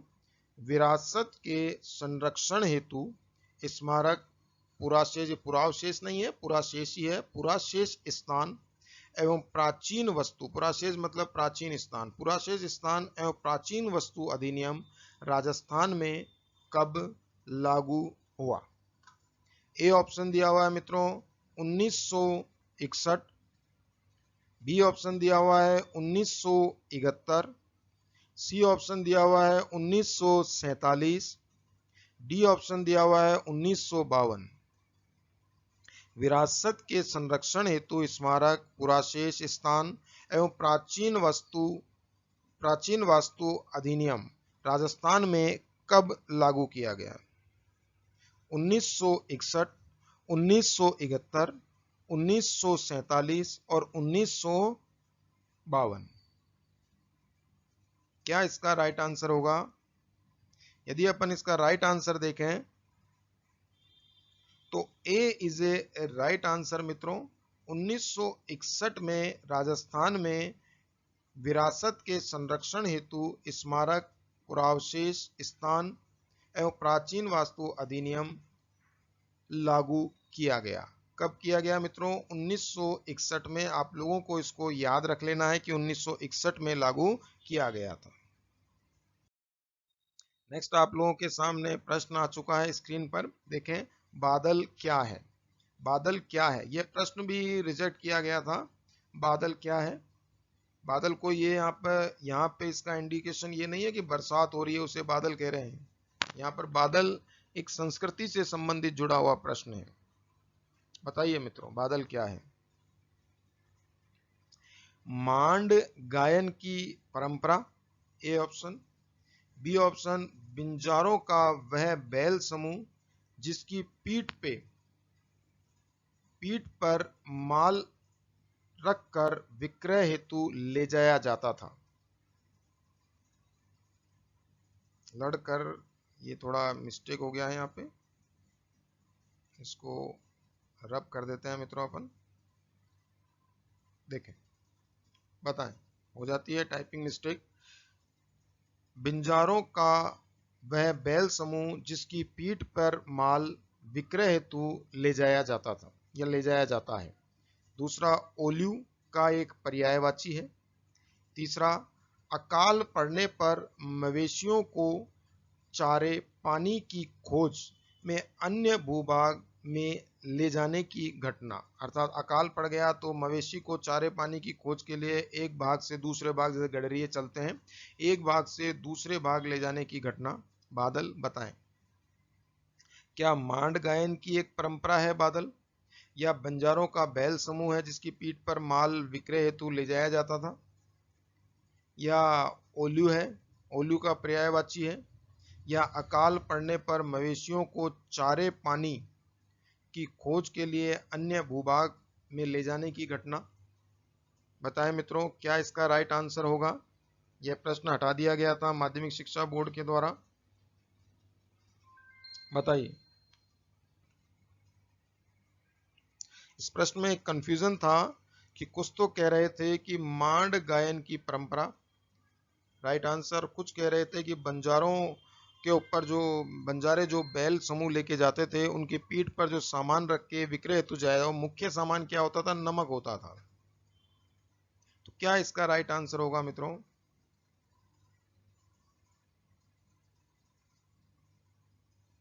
बताइए बादल क्या है। बादल, B is a right answer. बिंजारों का वह बैल समूह जिसकी पीठ पर माल विक्रय हेतु ले जाया जाता है, यही बादल कहलाता है। क्लियर होगी बात मित्रों। B is a right answer. बहुत सी पुस्तकों में आप लोगों के ए बी आंसर राइट मिलेगा, but B is a right answer. Next प्रश्न पर चलते हैं अपन। 24वां प्रश्न आप लोगों के 23 का प्रश्न आप लोगों के स्क्रीन पर आ चुका है। क्या कह रहा है 23। राजस्थान के जननायक माणिक लाल वर्मा के बारे में निम्न में से कौन सा कथन असत्य है। अर्थात जो राजस्थान के जननायक थे माणिक लाल वर्मा, उनके बारे में कौन सा कथन असत्य है, बताइए। ए ऑप्शन दिया हुआ है, इनका जन्म बिजोलिया में हुआ था। ए ऑप्शन है, इनका जन्म बिजोलिया में हुआ था, बिल्कुल राइट है। देखें नेक्स्ट है, इन्होंने अपने जीवन एक किसान के रूप में शुरू किया था। इन्होंने अपने जीवन या अपना जीवन एक किसान के रूप में शुरू किया था, बी ऑप्शन। सी ऑप्शन है, ये बिजोलिया किसान आंदोलन से लंबे समय तक संबद्ध थे या संबद्ध थे रहे। सी ऑप्शन, स्वतंत्रता प्राप्ति के पश्चात वे वृहत राजस्थान के प्रधानमंत्री बने। बताएं मित्रों, स्वतंत्रता प्राप्ति के पश्चात वे वृहत राजस्थान के प्रधानमंत्री बने। क्या इसका राइट आंसर होगा। ए ऑप्शन दिया हुआ है माणिकलाल वर्मा के लिए, इनका जन्म बिजोलिया में हुआ, बिल्कुल राइट है। असत्य कथन अपन को ढूंढना है। इन्होंने अपने जीवन एक किसान के रूप में शुरू किया था, गलत है ये। सी ऑप्शन है, वे बिजोलिया किसान आंदोलन से लंबे समय तक संबद्ध रहे, बिल्कुल सही है। डी ऑप्शन है, स्वतंत्रता प्राप्ति के पश्चात वे बृहत्तर राजस्थान के प्रधानमंत्री बने, यह भी गलत है। तो इसका राइट आंसर क्या होगा मित्रों। इस प्रश्न के अनुसार राइट आंसर क्या है।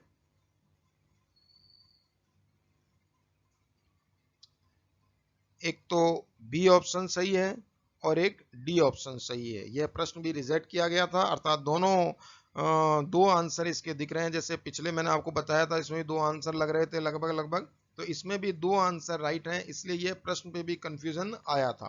राजस्थान के जननायक माणिकलाल वर्मा के बारे में निम्न में से कौन सा कथन असत्य है। तो असत्य यह है कि इन्होंने जो अपना जीवन है एक किसान के रूप में शुरू किया, नहीं। दूसरा कौन सा है, स्वतंत्रता प्राप्ति के पश्चात ये बृहत्तर राजस्थान के प्रधानमंत्री थे, यह भी नहीं है। तो इसलिए ये दोनों आंसर इस प्रश्न के आधार पर सही बताए गए हैं। नेक्स्ट अपन प्रश्न में चलते हैं। 25वां प्रश्न है मित्रों। 24वां प्रश्न भी रिजेक्ट कर दिया गया था, तो ज्यादा रिजेक्ट प्रश्न पढ़ाना अच्छा नहीं है, क्योंकि उससे कोई मतलब नहीं, रिजेक्ट कर दिया, कंफ्यूजन था उस पर भयंकर। नेक्स्ट देखते हैं अपन 25वां क्वेश्चन। ऐतिहासिक स्थल मानगढ़ राजस्थान के किस जिले में स्थित है? ऐतिहासिक स्थल मानगढ़ राजस्थान के किस जिले में स्थित है? आप लोग सोचिए जब तक मैं पानी पी लेता हूं मित्रों।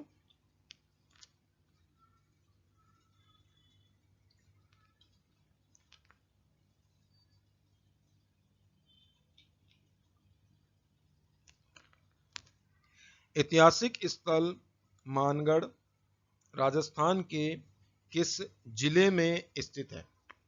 ए ऑप्शन है मित्रों डूंगरपुर, बी ऑप्शन है प्रतापगढ़, सी ऑप्शन है राजसमंद और डी ऑप्शन है बांसवाड़ा। इन चारों में से कौन सा आंसर राइट है मित्रों?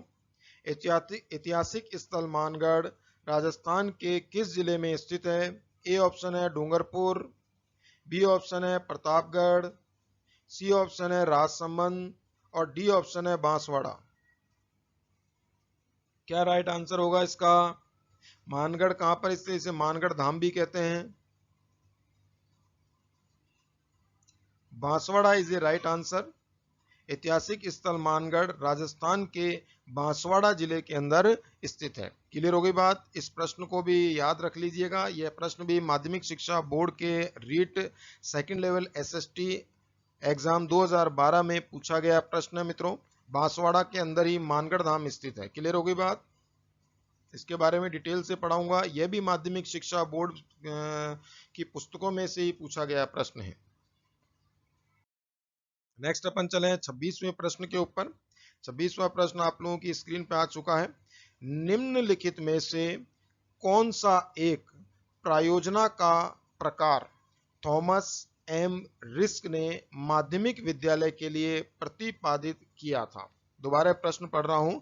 एक थॉमस एम रिस्क नाम के विद्वान हुए जिन्होंने माध्यमिक विद्यालय के लिए प्रतिपादित किया। और क्या प्रतिपादित किया? प्रायोजना का प्रकार प्रतिपादित किया।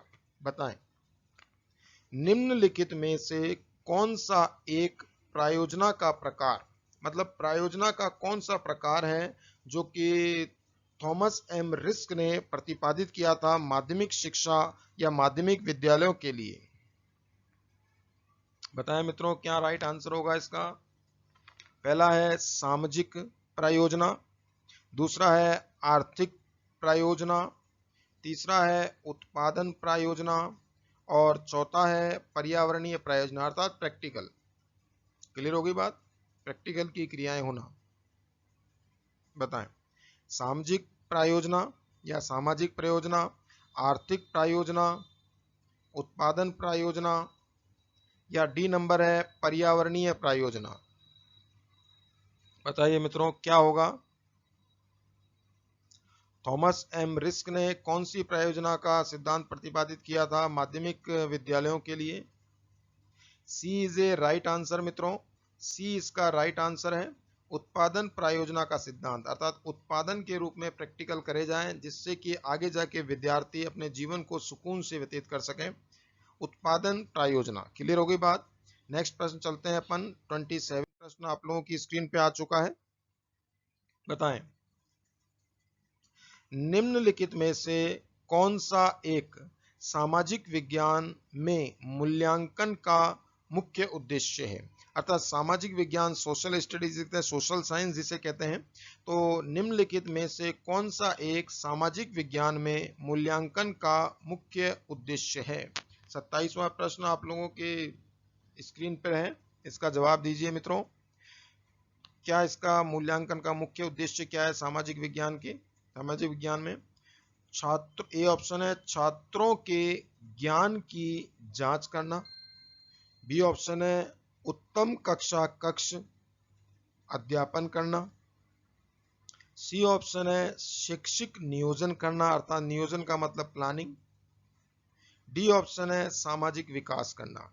सामाजिक विज्ञान के में मूल्यांकन का मुख्य उद्देश्य क्या है? सपोज करो कि आप लोग छठी कक्षा को या 7वीं कक्षा को पढ़ा रहे हो सामाजिक विज्ञान, तो उस समय आप लोगों का जो मूल्यांकन किया जाएगा, बच्चों का आप लोग मूल्यांकन करेंगे, तो उसमें आपका मुख्य उद्देश्य क्या होगा? छात्रों के ज्ञान की जांच करना, उत्तम कक्ष अध्यापन करना, शैक्षिक नियोजन करना और सामाजिक विकास करना। 27वें क्वेश्चन का क्या राइट आंसर होगा मित्रों, बताएं।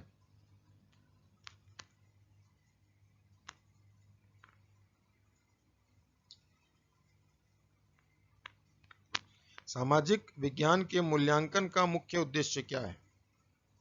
ए इज ए राइट आंसर, छात्रों के ज्ञान की जांच करना, कि छात्रों में समाज के लिए क्या क्या किस प्रकार का ज्ञान है, किस प्रकार का ज्ञान नहीं है, किस प्रकार की व्यवहारिकताएं हैं, कितना उनमें डेवलपमेंट हुआ है, कितना डेवलपमेंट नहीं हुआ है। यही सामाजिक विज्ञान के मूल्यांकन का मुख्य उद्देश्य है। आप लोगों के दिमाग में सामाजिक विकास हो रहा होगा। सामाजिक विकास तभी होगा जब छात्रों को ज्ञान होगा। क्लियर होगी बात। नेक्स्ट अपन चलते हैं 28वें क्वेश्चन पर। आप लोगों की स्क्रीन पर आ चुका है 28वां क्वेश्चन। देखें, अच्छे मूल्यांकन की कौन सी एक विशेषता नहीं है?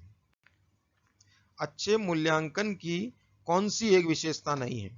ए ऑप्शन दिया हुआ है मित्रों वेदता, बी ऑप्शन दिया हुआ है विश्वसनीयता, सी ऑप्शन दिया हुआ है निदानात्मकता और डी ऑप्शन दिया हुआ है नकारात्मकता।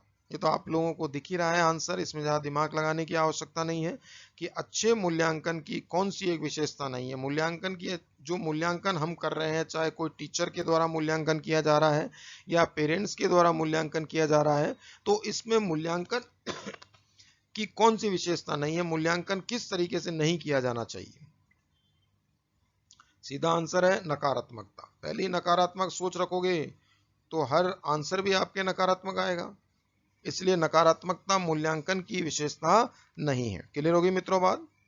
नेक्स्ट चलते हैं। 29वां प्रश्न आप लोगों की स्क्रीन पर है। घबराएं नहीं, मेरे वीडियो काफी लंबे होते हैं, एक एक डेढ़ डेढ़ दो दो घंटे के हो जाते हैं, क्योंकि आप लोगों को समझाना पड़ता है, धीरे धीरे बोलना पड़ता है एक एक लाइन को। देखें, सामाजिक विज्ञान में क्षेत्रीय भ्रमण उपयोगी होता है। 29 नंबर का प्रश्न है, सामाजिक विज्ञान में क्षेत्रीय भ्रमण उपयोगी होता है। क्यों क्षेत्रीय भ्रमण करवाया जाता है, टूर पर क्यों ले जाया जाता है क्षेत्रीय भ्रमण पे? पहला है, ए ऑप्शन है मूल्यांकन के लिए, बी ऑप्शन है अनुभविक साक्ष्य के लिए, सी ऑप्शन है मनोरंजन के लिए और डी ऑप्शन है इनमें से कोई नहीं। क्षेत्रीय भ्रमण क्या मूल्यांकन के लिए ले जाया जाता है बच्चों को, या अनुभविक साक्ष्य के लिए अर्थात अनुभव के आधार पर ज्ञान सीखें, क्या उनका एंटरटेनमेंट करवाने के लिए ले जाया जाता है घुमाने, मनोरंजन के लिए, या इनमें से कोई? इनमें से कोई है, तीनों में से एक है, तो इनमें से कोई वाले पे आंसर नहीं देना है, ये तो एकदम सपट गलत आंसर है। राइट आंसर क्या होगा मित्रों इसका? B is a right answer, अनुभविक साक्ष्य के लिए। अनुभव से व्यक्ति ज्यादा सीखता है। क्लियर हो गई बात। 29वें प्रश्न का राइट आंसर है अनुभविक साक्ष्य के लिए। चलें आगे मित्रों। 30वां प्रश्न आप लोगों की स्क्रीन पर आ चुका है। देखें, सामाजिक विज्ञान में किस प्रकार की शिक्षण सामग्री सबसे उपयोगी होती है? सामाजिक विज्ञान में किस प्रकार की शिक्षण सामग्री सबसे उपयोगी होती है? पहला है मॉडल, मॉडल के द्वारा समझाया जाए। दूसरा है संग्रहालय, संग्रहालय में घुमा के उनको संग्रहालय में पुरानी चीजों को दिखाकर या संग्रहित करी हुई ऐतिहासिक चीजों को, ज्योग्राफिकल चीजों का अध्ययन करवाया जाए, वस्तुओं का। सी ऑप्शन है दृश्य श्रव्य सामग्री और डी ऑप्शन है ड्राइंग उपकरण। बताइए मित्रों क्या इसका राइट आंसर होगा? सबसे अच्छा जो शिक्षण सामग्री है सबसे उपयोगी होती है सामाजिक विज्ञान में, दृश्य और श्रव्य, दिखाया भी जाए और सुनाया भी जाए। जैसे टेलीविजन दृश्य श्रव्य का अच्छा उदाहरण है, तो बच्चे देख के और सुन के जल्दी सीखते हैं, तो दृश्य और श्रव्य सामग्री सबसे उपयोगी बताई गई है। क्लियर हो गई बच्चों बात दिमाग में। नेक्स्ट अपन चलते हैं 31वें क्वेश्चन पर। 31वां क्वेश्चन आप लोगों की स्क्रीन पर आ चुका है। देखें, भारतीय इतिहास में 20वीं शताब्दी का तीसरा दशक महत्वपूर्ण रहा। यह पूछना चाह रहा है कि भारतीय इतिहास के अंदर जो 20वीं सदी चल रही थी, अब तो 21वीं सदी चल रही है मित्रों, 20वीं सदी का तीसरा जो दशक है वह महत्वपूर्ण रहा। क्यों रहा? ए ऑप्शन, कर्नल टॉड की पुस्तक का प्रकाशन, एनाल्स एंड विलाई थी, कर्नल टॉड की पुस्तक का प्रकाशन। बी ऑप्शन, कौटिल्य द्वारा या कौटिल्य लिखित अर्थशास्त्र की प्रतिलिपियां मिली। बी ऑप्शन है, कौटिल्य लिखित अर्थशास्त्र की प्रतिलिपियां मिली। सी ऑप्शन है, अशोक के शिलालेख को पढ़ा गया 20वीं सदी के तीसरे दशक में। और डी ऑप्शन है, सिंधु सभ्यता की खोज हुई। बताएं मित्रों।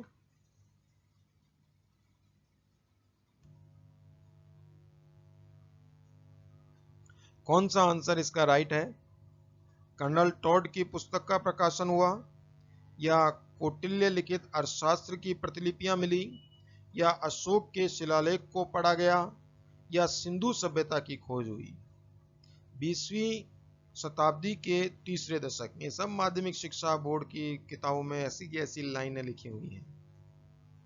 बताएं मित्रों, क्या इसका आंसर होगा? D is a right answer, Sindhu सभ्यता की खोज हुई। इस पर क्लिक कर देना है मित्रों आप लोगों को कि भारतीय इतिहास में 20वीं शताब्दी का तीसरे दशक महत्वपूर्ण रहा, तो सिंधु सभ्यता की खोज हुई, यही महत्वपूर्ण रहा। नेक्स्ट अपन चलते हैं 32वें क्वेश्चन के ऊपर। 32वां क्वेश्चन आप लोगों की स्क्रीन पर आ चुका है। निम्न में से कौन सा कथन असत्य है, अर्थात गलत कथन को पूछना चाह रहा है। पहला है, वैदिक युगीन समाज में संस्कारों का ह्रास हुआ था। वैदिक युगीन समाज में संस्कारों का ह्रास हुआ था। ह्रास ये हवास नहीं है, आधा है और वह नीचे चढ़ा, इसको ऐसे ही कहते हैं, ह्रास हुआ था। तो वैदिक युगीन समाज में संस्कारों का ह्रास हो गया था। बी ऑप्शन, वासुदेव कुटुंब की भावना वैदिक संस्कृति की देन है। सी ऑप्शन, रामायण महाभारत की अपेक्षा लघु ग्रंथ है। डी ऑप्शन, भारतीय समाज में बड़े बुजुर्गों को परिवार का मुखिया माना जाता है। इन चारों में से कौन सा कथन असत्य है? दिख ही रहा है। तो वैदिक युग में समाज के संस्कारों का ह्रास नहीं हुआ था मित्रों, बल्कि संस्कारों का पालन तो उस समय में काफी अच्छी तरीके से किया जाता था। संस्कारों का जो ह्रास हुआ है वो ह्रास तो अभी आधुनिक युग के अंदर हुआ है, 21वीं सदी के अंदर हमारे संस्कारों का ह्रास हुआ है, बल्कि वैदिक युग में तो संस्कारों का एकदम परिपूर्ण रूप से पालन किया जाता था। तो इसलिए 32वें प्रश्न का जो राइट आंसर है मित्रों, ए इज ए राइट आंसर, अर्थात ए एक राइट आंसर है इसका। क्लियर हो गई बात बच्चों? चलें अपन 33 प्रश्न पर। ये 33 प्रश्न आप लोगों की स्क्रीन के ऊपर आ चुका है। 33 प्रश्न क्या कहता है? निम्न में से शहरीकरण का कौन सा प्रमुख कारण नहीं है? नहीं को पढ़ना ना भूलें, अधिकांश बच्चे नहीं को पढ़ना भूल जाते हैं और इसलिए प्रश्न को गलत कर बैठते हैं। तो निम्न में से शहरीकरण का कौन सा प्रमुख कारण नहीं है? पहला है, मतलब जनसंख्या, जो गांव की जनसंख्या उठ उठ कर शहरों की तरफ जा रही है, इसका मुख्य कारण क्या है? पहला है कुटीर उद्योग का पतन। बी ऑप्शन है तीव्र जनसंख्या वृद्धि। सी ऑप्शन है बढ़ती महंगाई। और डी ऑप्शन है आवश्यक सुविधाओं का अभाव। इन चारों में से कौन सा आंसर राइट है मित्रों? कि शहरीकरण होना इसका मुख्य कारण क्या है? कुटीर उद्योगों का पतन, तीव्र जनसंख्या वृद्धि, बढ़ती महंगाई या आवश्यक सुविधाओं का ह्रास। तो आंसर दिख रहा है, बढ़ती महंगाई इसका प्रमुख कारण नहीं है, क्योंकि वैसे ही सिटी के अंदर, शहरों में तो वैसे ही अधिक महंगाई होती है, तो यह शहरीकरण का कारण है ही नहीं। तो बढ़ती महंगाई इज ए राइट आंसर, अर्थात जो ये पूछ रहा है नहीं है, तो नहीं है बढ़ती महंगाई। अगला अपन चलते हैं 34वें प्रश्न के ऊपर। 34 प्रश्न आप लोगों के स्क्रीन पर आ चुका है। देखें आप लोग, निम्न में से कौन सी सभ्यता हड़प्पा सभ्यता के समकालीन थी? निम्न में से कौन सी सभ्यता हड़प्पा सभ्यता के समकालीन थी? बताएं मित्रों आंसर। ए ऑप्शन दिया हुआ है क्रीट सभ्यता, बी ऑप्शन दिया हुआ है मिस्र सभ्यता, सी ऑप्शन दिया हुआ है यूनानी सभ्यता और डी ऑप्शन दिया हुआ है रोमन सभ्यता। बताएं मित्रों क्या आंसर सही होगा इसका। निम्न में से कौन सी सभ्यता हड़प्पा सभ्यता के समकालीन थी?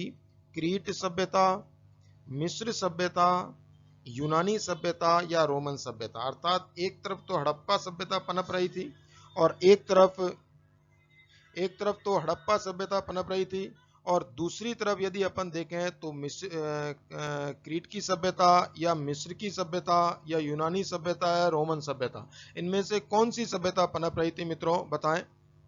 हड़प्पा सभ्यता के साथ साथ यदि अपन इसका राइट आंसर देखने का प्रयास करें मित्रों तो इसका राइट आंसर क्या होगा, तो मिस्र की सभ्यता पनप रही थी। तो राइट आंसर कौन सा है मित्रों कि हड़प्पा सभ्यता के समकालीन कौन सी सभ्यता पनपी, मिस्र की सभ्यता पनपी, अर्थात B is a right answer. 34 प्रश्न का जो आंसर है मित्रों वह कौन सा है, B, B is a right answer.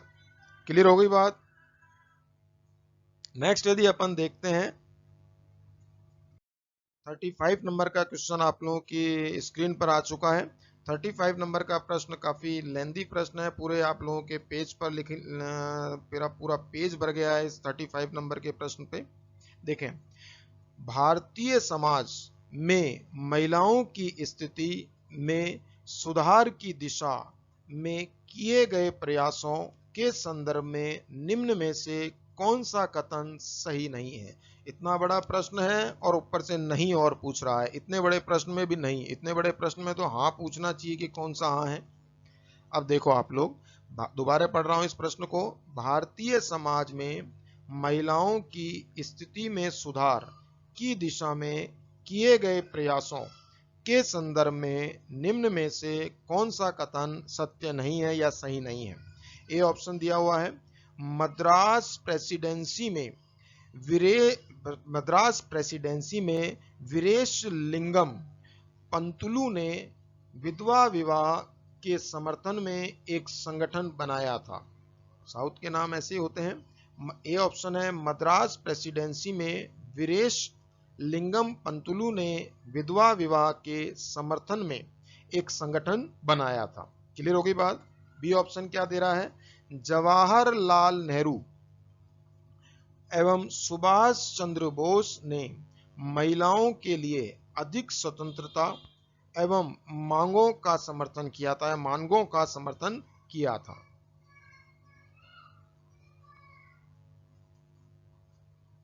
ये टाइप मिस्टेक हो गई है मित्रों, यहाँ पे टेंशन ना लें।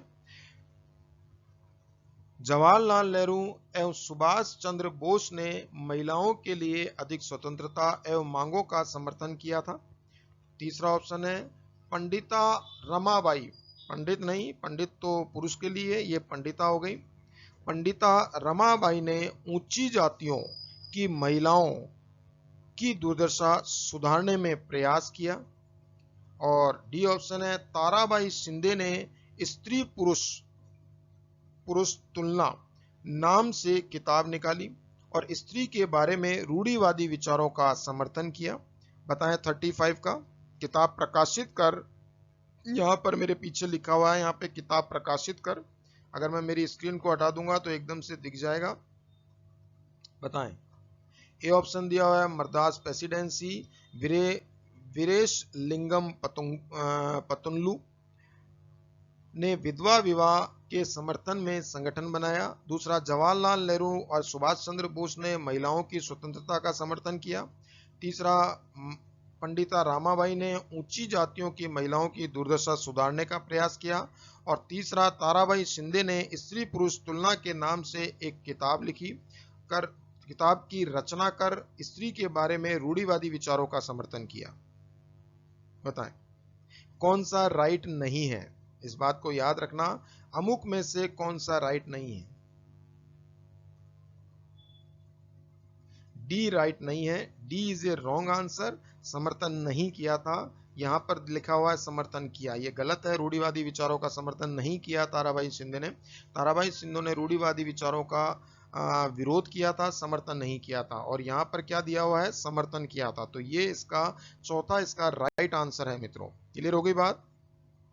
नेक्स्ट अपन चलते हैं 36वें नंबर पर। 36वां प्रश्न आप लोगों की स्क्रीन पर आ चुका है। देखें, निम्न निम्न में से सगुण भक्ति के प्रचारक संत हैं। दो प्रकार के हुए हैं, सगुण और निर्गुण। इसको मैं पढ़ाऊंगा बाकायदा आप लोगों को। जब मैं राजस्थान पढ़ाऊंगा तो राजस्थान में बिल्कुल डिटेल से पढ़ाऊंगा कि राजस्थान में एक ट्रिक भी बताऊंगा कि सगुण और निर्गुण भक्ति का क्या है। ऑन डेस्क बोर्ड पढ़ाऊंगा।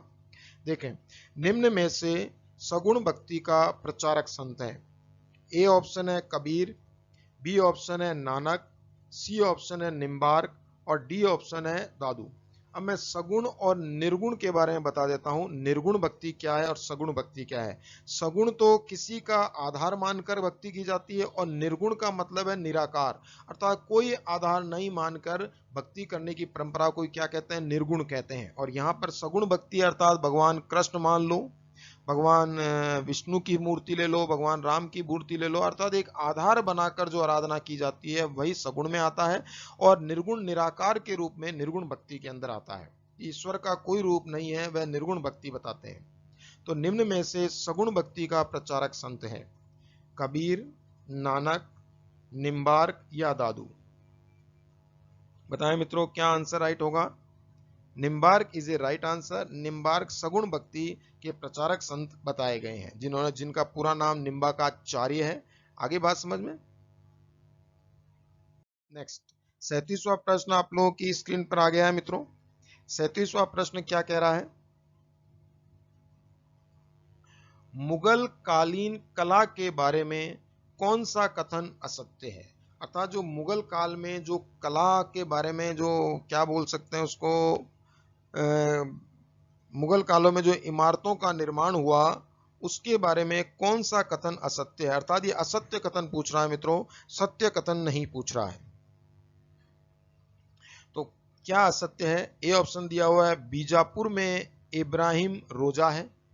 बीजापुर में इब्राहिम रोजा है। रोजे का मतलब है मजार। रोजे का मतलब क्या है, मजार। इसका मतलब मजार को इंडिकेट कर रहा है या दरगाह को इंडिकेट किया जा रहा है। तो बीजापुर में इब्राहिम रोजा है। बी ऑप्शन है अकबर ने फतेहपुर सीकरी। बी ऑप्शन क्या दिया हुआ मित्रों, अकबर ने फतेहपुर सीकरी 1885 ईस्वी के बाद बनवाई थी। सी ऑप्शन है मित्रों अकबर का मकबरा सिकंदरा में है। और डी ऑप्शन है उपरोक्त सभी, अर्थात सभी गलत है।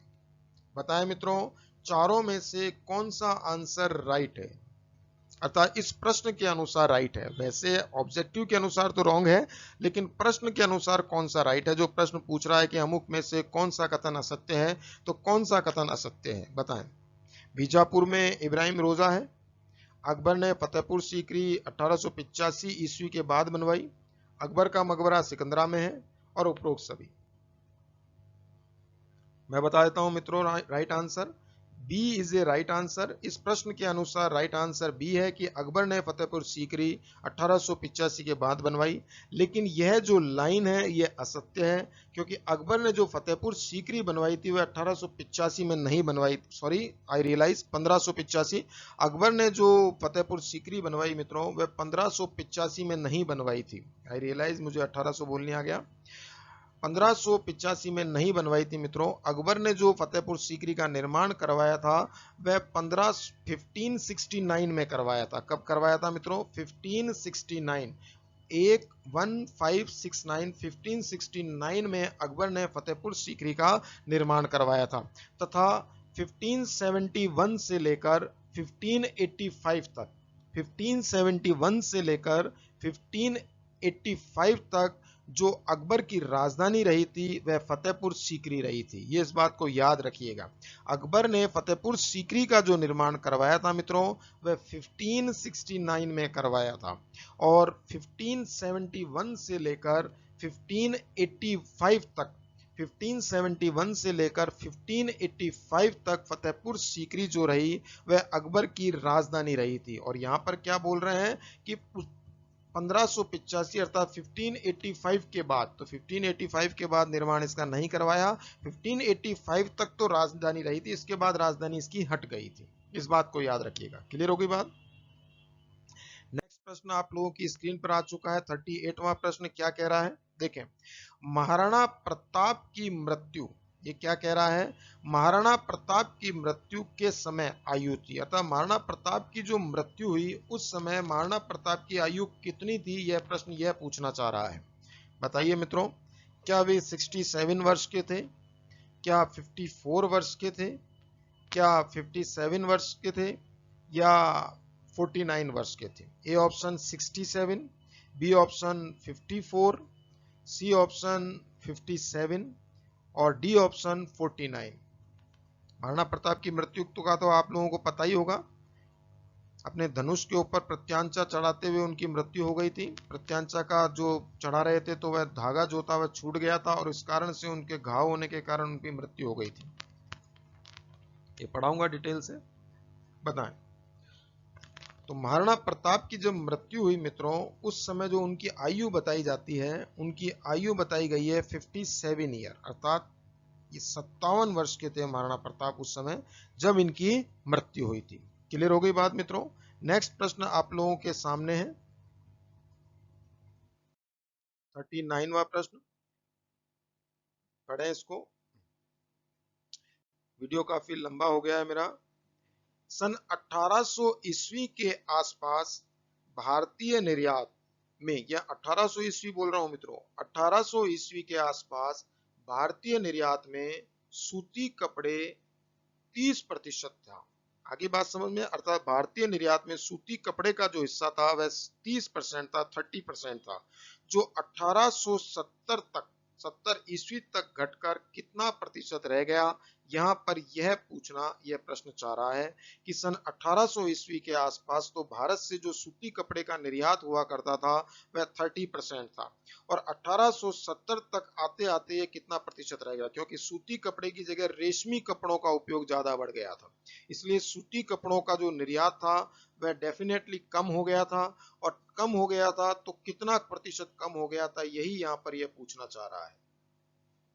बताएं मित्रों, क्या 25% रह गया था, या 13% रह गया था, या फिर 8% रह गया था, या 3% रह गया था? बताएं मित्रों, क्या कितने प्रतिशत रह गया था? यदि इसका अपन राइट आंसर देखें तो 3 इज ए राइट आंसर, 3% रह गया था। क्लियर हो गई बात? आगे चलते हैं। 40वां प्रश्न आप लोगों की स्क्रीन पर आ चुका है मित्रों। क्या कह रहे हैं, महिलाओं ने भी जागरण एवं सामाजिक सुधार हेतु आधुनिक काल में लेखन कार्य को प्रोत्साहन दिया। इसी क्रम में उन्होंने कई पुस्तकें लिखी। अतः महिलाओं ने जागरण और सामाजिक सुधार हेतु आधुनिक काल में लेखन कार्य में, अर्थात राइटिंग के कार्य को प्रोत्साहन दिया, और इसी क्रम में उन्होंने कई पुस्तकें लिखी। सन 1876 ईस्वी में प्रकाशित ग्रंथ आमार जीवन की लेखिका थी। अर्थात 1800 प्रश्न तो इतना सा है, लेकिन यहाँ पर ये प्रश्न का एक माहौल बनाया हुआ है, और प्रश्न क्या दे रहा है कि 1876 ईस्वी में प्रकाशित ग्रंथ आमार जीवन की लेखिका कौन थी? ए ऑप्शन है रस सुंदर देवी, बी ऑप्शन है कैलाश वसीनी देवी, सी ऑप्शन है रोकैया शेखावत, और डी ऑप्शन है पंडिता रामाबाई। क्या इसका आंसर होगा? बताएं मित्रों। ए इज ए राइट आंसर, रस सुंदर देवी।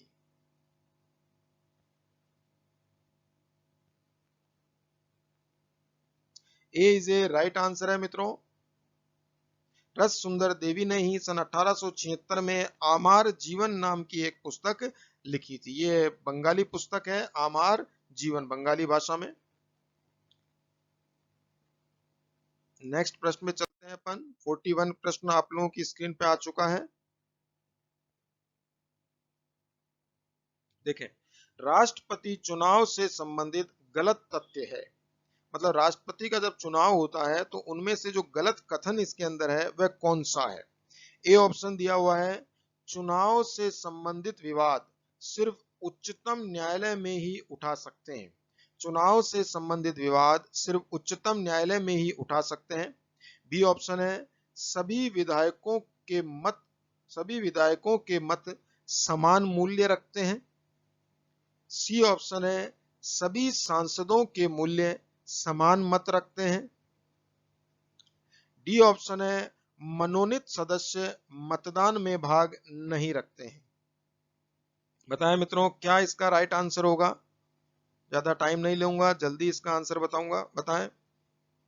B is a right answer. सभी विधायकों के मत सामान्य मूल्य नहीं रखते हैं। यह B is a right answer है 41 प्रश्न का। अब अपन नेक्स्ट चलते हैं। 42 प्रश्न आप लोगों के सामने हाजिर है। क्या कह रहा है 42 प्रश्न आप लोगों को। पंचायती राज संस्थाओं को प्रभावी एवं सशक्त बनाने के लिए 73वां संविधान संशोधन किस वर्ष पारित हुआ। 73वां जो संविधान संशोधन है जो कि पंचायती राज से संबंधित है, और 74वां जो है वह नगर पालिका से संबंधित है। तो अब 73वां संविधान जो संशोधन है वह किस वर्ष पारित हुआ। सन 1990 में, सन 1991 में, सन 1992 में और सन 1993 में पारित कब हुआ। बताएं मित्रों। तो सी इज ए राइट आंसर। 1992 में 73वां संविधान संशोधन पारित किया गया सन 1992 के अंदर। क्लियर हो गई बात। नेक्स्ट प्रश्न अपन चलते हैं 43वें प्रश्न के ऊपर। 43 प्रश्न क्या कहता है। राजस्थान में नगर निगम के प्रमुख को कहते हैं। राजस्थान में नगर निगम के प्रमुख को क्या कहा जाता है मित्रों। बताएं। 44वां प्रश्न है राजस्थान में नगर निगम के प्रमुख को क्या कहा जाता है। पहला है अध्यक्ष, दूसरा है बी है महापौर, सी है सभापति और डी है नगर प्रमुख। क्या अध्यक्ष कहा जाता है, या महापौर कहा जाता है, या सभापति कहा जाता है, या नगर प्रमुख कहा जाता है। अगर अंग्रेजी में देखें नगर निगम के प्रमुख को मेयर कहते हैं, तो सीधी सी बात है महापौर इज ए राइट आंसर। तो B is a right answer. नगर निगम के प्रमुख को क्या कहते हैं मित्रों, महापौर कहते हैं। तो B is a right answer. यह भी माध्यमिक शिक्षा बोर्ड के द्वारा कंडक्ट करवाई गई रीट एसएसटी सेकंड लेवल की एग्जाम 2012 में पूछा गया प्रश्न है मित्रों। नेक्स्ट अपन चलते हैं 45 नंबर के प्रश्न के ऊपर। क्या कह रहा है 45। राजस्थान विधानसभा के कुल सदस्यों की संख्या है।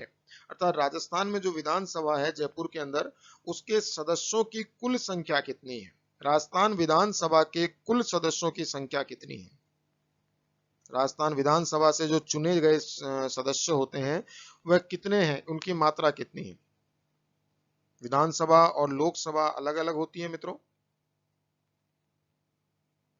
ए ऑप्शन है 200, बी ऑप्शन है 180 सदस्य, सी ऑप्शन है 160 सदस्य और डी ऑप्शन है 210। अर्थात राजस्थान विधानसभा से चुनकर जाने वाले सदस्यों की संख्या कितनी है। यह इस प्रश्न की एक्यूरेट लाइन है।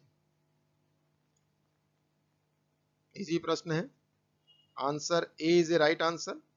200 सदस्य राजस्थान विधानसभा से चुनकर जाते हैं। क्लियर हो गई बात। नेक्स्ट 46 प्रश्न पर अपन चलते हैं। 46 प्रश्न आप लोगों के स्क्रीन पर आ चुका है। निम्नलिखित में से कौन सा एक धात्विक खनिज नहीं है। यहां पर नहीं पूछ रहा है, याद रखिएगा। ए है बॉक्साइट, बी है तांबा, सी है क्रोमाइट और डी है अभ्रक। निम्न में से कौन सा एक धात्विक खनिज नहीं है मित्रों। बताएं। ए है बॉक्साइट, बी है तांबा, सी है क्रोमाइट और डी है अभ्रक। कौन सा एक धात्विक खनिज नहीं है।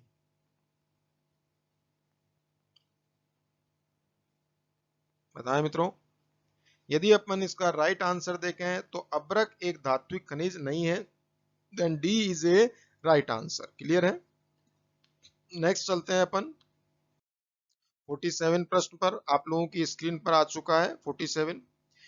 वन्य जीवों के कम होने का प्रमुख कारण है। वन्य जीवों के कम होने का प्रमुख कारण है। पहला ऑप्शन प्राकृतिक आवासों का नष्ट होना। यह प्रश्न भी रिजेक्ट किया गया था माध्यमिक शिक्षा बोर्ड के द्वारा, बता दूंगा। पहला ऑप्शन है प्राकृतिक आवासों का नष्ट होना, दूसरा ऑप्शन बांधों का निर्माण होना, तीसरा ऑप्शन बाढ़, समय समय पर बाढ़ आना और चौथा ऑप्शन है नगरीकरण। तो इसका सिंपल सा आंसर है, ज्यादा टाइम नहीं लूंगा, A and D. A and D is a right answer, ये दोनों राइट आंसर हैं। प्राकृतिक आवासों का नष्ट होना भी एक तरह से इसका कारण है, और नगरीकरण भी इसका एक कारण है। लेकिन यदि इन दोनों को देखें तो दोनों ही आपस में एक दूसरे से लिंक कर रही है। नगरीकरण हो रहा है तो ऑटोमेटिक प्राकृतिक आवासों का कमी हो रही है, पेड़ कट रहे हैं तभी तो नगरीकरण चलता है। क्लियर हो गई बात? ये दोनों इसके राइट आंसर है। नेक्स्ट देखते हैं अपन, विश्व में निम्नलिखित में से किस एक प्रदेश में गहन निर्वाह कृषि अधिक प्रचलित है? विश्व में निम्नलिखित में से किस एक प्रदेश में गहन निर्वाह कृषि अधिक प्रचलित है? तो कौन सा प्रदेश है जहां पर गहन निर्वाह कृषि अधिक प्रचलित है मित्रों? ए ऑप्शन है शीतोष्ण प्रदेश, बी ऑप्शन है भूमध्य सागरीय प्रदेश, सी ऑप्शन है मानसूनी प्रदेश, और डी ऑप्शन है अर्ध शुष्क प्रदेश। ज्यादा टाइम नहीं लूंगा, सीधा आंसर बता देता हूं। सी इज ए राइट आंसर, मानसूनी प्रदेश में गहन निर्वाह कृषि अधिक प्रचलित है। नेक्स्ट चले 49वां प्रश्न आप लोगों के स्क्रीन पर है, निम्नलिखित में से कौन सा एक कथन अरावली श्रेणियों के लिए सही है? निम्नलिखित में से कौन सा एक कथन अरावली श्रेणियों के लिए सही है? ए है वर्षा में सहायक, बी है सही है, बी है जल विद्युत उत्पादन के लिए उपयुक्त, सी है जल विभाजन का कार्य करता है, और डी है परिवहन के लिए अवरोधक। तो अरावली जो श्रेणी है उसके लिए कौन सा कथन सही है मित्रों? क्या ये वर्षा के लिए सहायक है? नहीं है। क्या जल विद्युत उत्पादन के लिए उपयुक्त है? बिल्कुल नहीं है। क्या परिवहन के लिए अवरोधक है? बिल्कुल नहीं है। तो सही कौन सी है? जल विभाजन का कार्य करता है। बिल्कुल, ये अरावली जो श्रृंखला है जल विभाजन का कार्य करती है। जैसा कि आप लोग पढ़ चुके हैं, अरावली जो है तिरछी है इस प्रकार से, तो तिरछी होने के कारण ये ऊपर उत्तर है, दक्षिण है, पूरब है, पश्चिम है, तो इस प्रकार से अरावली बनी हुई है। तो अरावली इस प्रकार से बनने के कारण ये जल विभाजक का कार्य करती है। तो ये जल विभाजक का कार्य करती है, सीधी मानसूनी हवाएं निकल जाती है। क्लियर हो गई बात? नेक्स्ट प्रश्न आप लोगों की स्क्रीन पे आ चुका है, निम्नलिखित में से कौन सा एक राजस्थान में वर्षा जल संग्रहण की परंपरागत विधि है? ये तो आप लोग जानते होंगे कि वर्षा जल संग्रहण की परंपरागत विधि तालाब, कुआं, नदी, टांका। परंपरागत पूछ रहा हूं, हालांकि चारों जल संग्रहण की है, लेकिन परंपरागत विधि कौन सी है? इसका राइट आंसर है मित्रों टांका। टांका is a right answer. Rajasthan में वर्षा के जल संग्रहण की परंपरागत विधि कौन सी है? टांका। ये मेरे क्वेश्चन कंप्लीट होते हैं मित्रों। इसके साथ मैं विदा लेता हूं और नेक्स्ट वीडियो लेके आता हूं, जिसके अंदर मैं माध्यमिक शिक्षा बोर्ड में कक्षा 7 एसएसटी में जो चलने वाली पुस्तक है उसके दूसरे चैप्टर का मैं आप लोगों को अध्ययन करवाऊंगा। इसके साथ ही मैं विदा लेता हूं। नमस्कार मित्रों, और मेरे इस चैनल को सब्सक्राइब, लाइक एंड शेयर करना ना भूलें। इसके साथ ही कमेंट करें। यदि आप सब्सक्राइब करेंगे तो मेरे आने वाले वीडियो आप लोगों को आसानी से अपडेट होते रहेंगे, ताकि आप लोगों का ज्ञान बढ़ता रहेगा। नमस्कार दोस्तों।